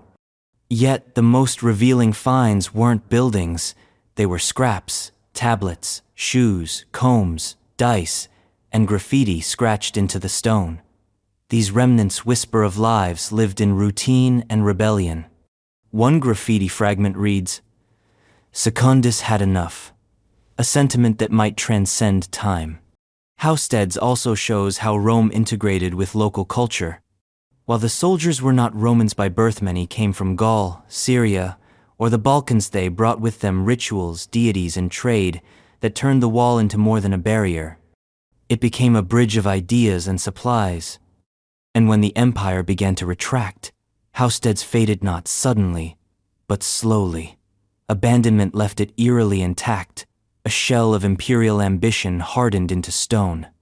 From the frontier's cold silence, we pivot to glittering finery, jewels of fire and gold buried beneath a ship, where warriors were adorned not only for death, but for legend. The Sutton Hoo jewelry. Unearthed beneath an earthen mound in Suffolk, England, in 1939, the Sutton Hoo ship burial was a jaw-dropping revelation of early medieval opulence. And at the center of it all, catching the light with royal arrogance, was the jewelry. Gold and garnet pieces, so intricate they seemed impossible without magnification. There were shoulder clasps that locked like puzzle boxes, each studded with hundreds of cloisonné garnets. There was a great gold buckle with swirling animal interlace and hidden compartments. There were purses, belt fittings, sword hilts, all ornamented like trophies of a divine smith. This was not mere decoration, it was status, story, and cosmic symbolism fused into wearable art. The materials imported garnets from India or Sri Lanka, gold possibly recycled Roman coin spoke of vast networks. The craftsmanship, meanwhile, was thoroughly Anglo-Saxon, abstract, dynamic, explosive with energy. These pieces weren't just personal, they were political. They projected power in a world where kingship was still forged more by blade than bloodline. Whoever was buried here, perhaps King Radwald of East Anglia, was not just elite, he was mythic. More than treasure, Sutton Hoo's jewelry marks a turning point in the so-called Dark Ages, revealing a culture of sophistication, symbolism, and aesthetic mastery. It's not what we expected from post-Roman Britain, and that's the point. From glittering grave goods, we now turn back to the flickering torchlight of prehistoric France where artists once etched the thunder of stampeding rhinos into stone walls long before steel or language. The Chauvet Cave rhinoceroses. Deep in the Ardèche region of France, in a sealed cave unopened for tens of thousands of years, lie drawings that shatter every preconception about early human creativity. Among them, on a curving wall, are a group of charging rhinoceroses rendered with such precision, energy, and motion that they seem to tremble on the edge of life. The Chauvet Cave, dated to around 30,000, 32,000 years ago, contains some of the oldest and most sophisticated cave art ever discovered. And the rhinoceroses aren't just notable for being early, they're notable for being extraordinary. Drawn with charcoal and etched into the limestone, the rhinos are depicted in overlapping sequences, giving the illusion of movement like a Paleolithic flipbook. Their horns clash, their bodies lean into speed, their legs blur. It's cinema in stone, animation before the idea of a frame even existed. This wasn't idle doodling. It was theater, ritual, memory, maybe even magic. The act of drawing these creatures may have been an invocation, an attempt to understand or control the wild, or perhaps simply to honor it. And it wasn't just rhinos. Lions, bears, mammoths, and panthers also haunt these walls, many rendered with shadow and depth that would make a Renaissance master pause. Whoever painted these was not primitive. They were perceptive, expressive, and daring. From the thunder of painted herds, we now trace footprints not metaphorical, but literal left in mud, pressed by the feet of those who first walked this continent long before textbooks even imagined them. The oldest footprints in North America, British Columbia. Sometimes history isn't written in stone, or etched in gold, it's pressed into mud. On a remote beach on Calvert Island, off the coast of British Columbia, archaeologists uncovered a set of human footprints. They weren't fossilized in rock. They weren't encased in amber.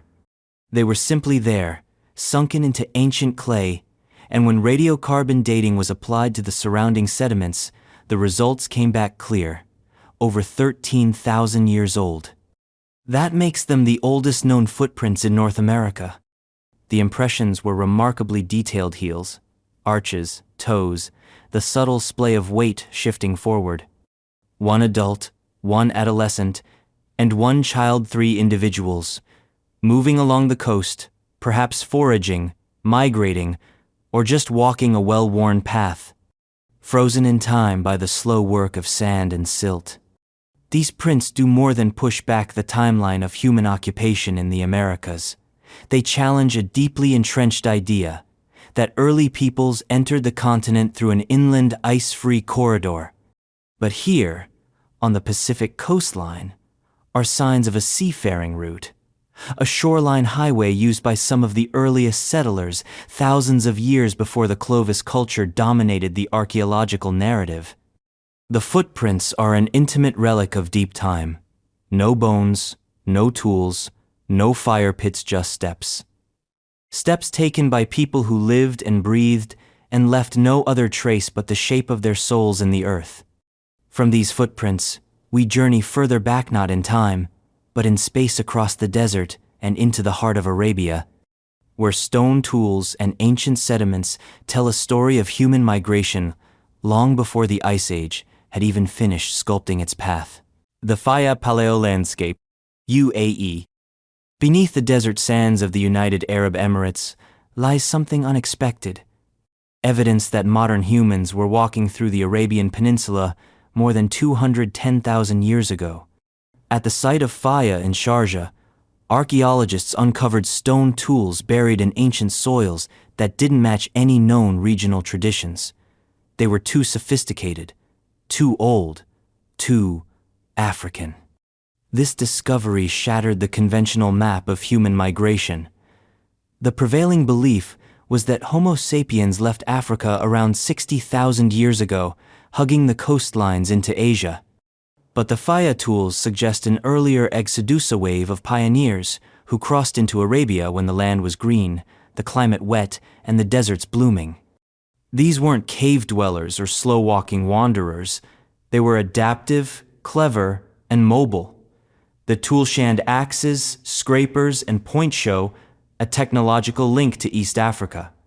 And their presence suggests that Arabia was not a barrier, but a corridor, a green belt that connected continents. The landscape has changed, of course. What was once savanna is now sand, but in the sediment layers of Faya, you can read the ebb and flow of climate, fauna, and human resilience. It's a story of survival, of expansion, of retreat, and of return. Faya forces archaeologists to rethink the who, when, and how of our species' dispersal. It hints that the human story is older and more complicated than the tidy timelines we once believed. It invites a deeper question.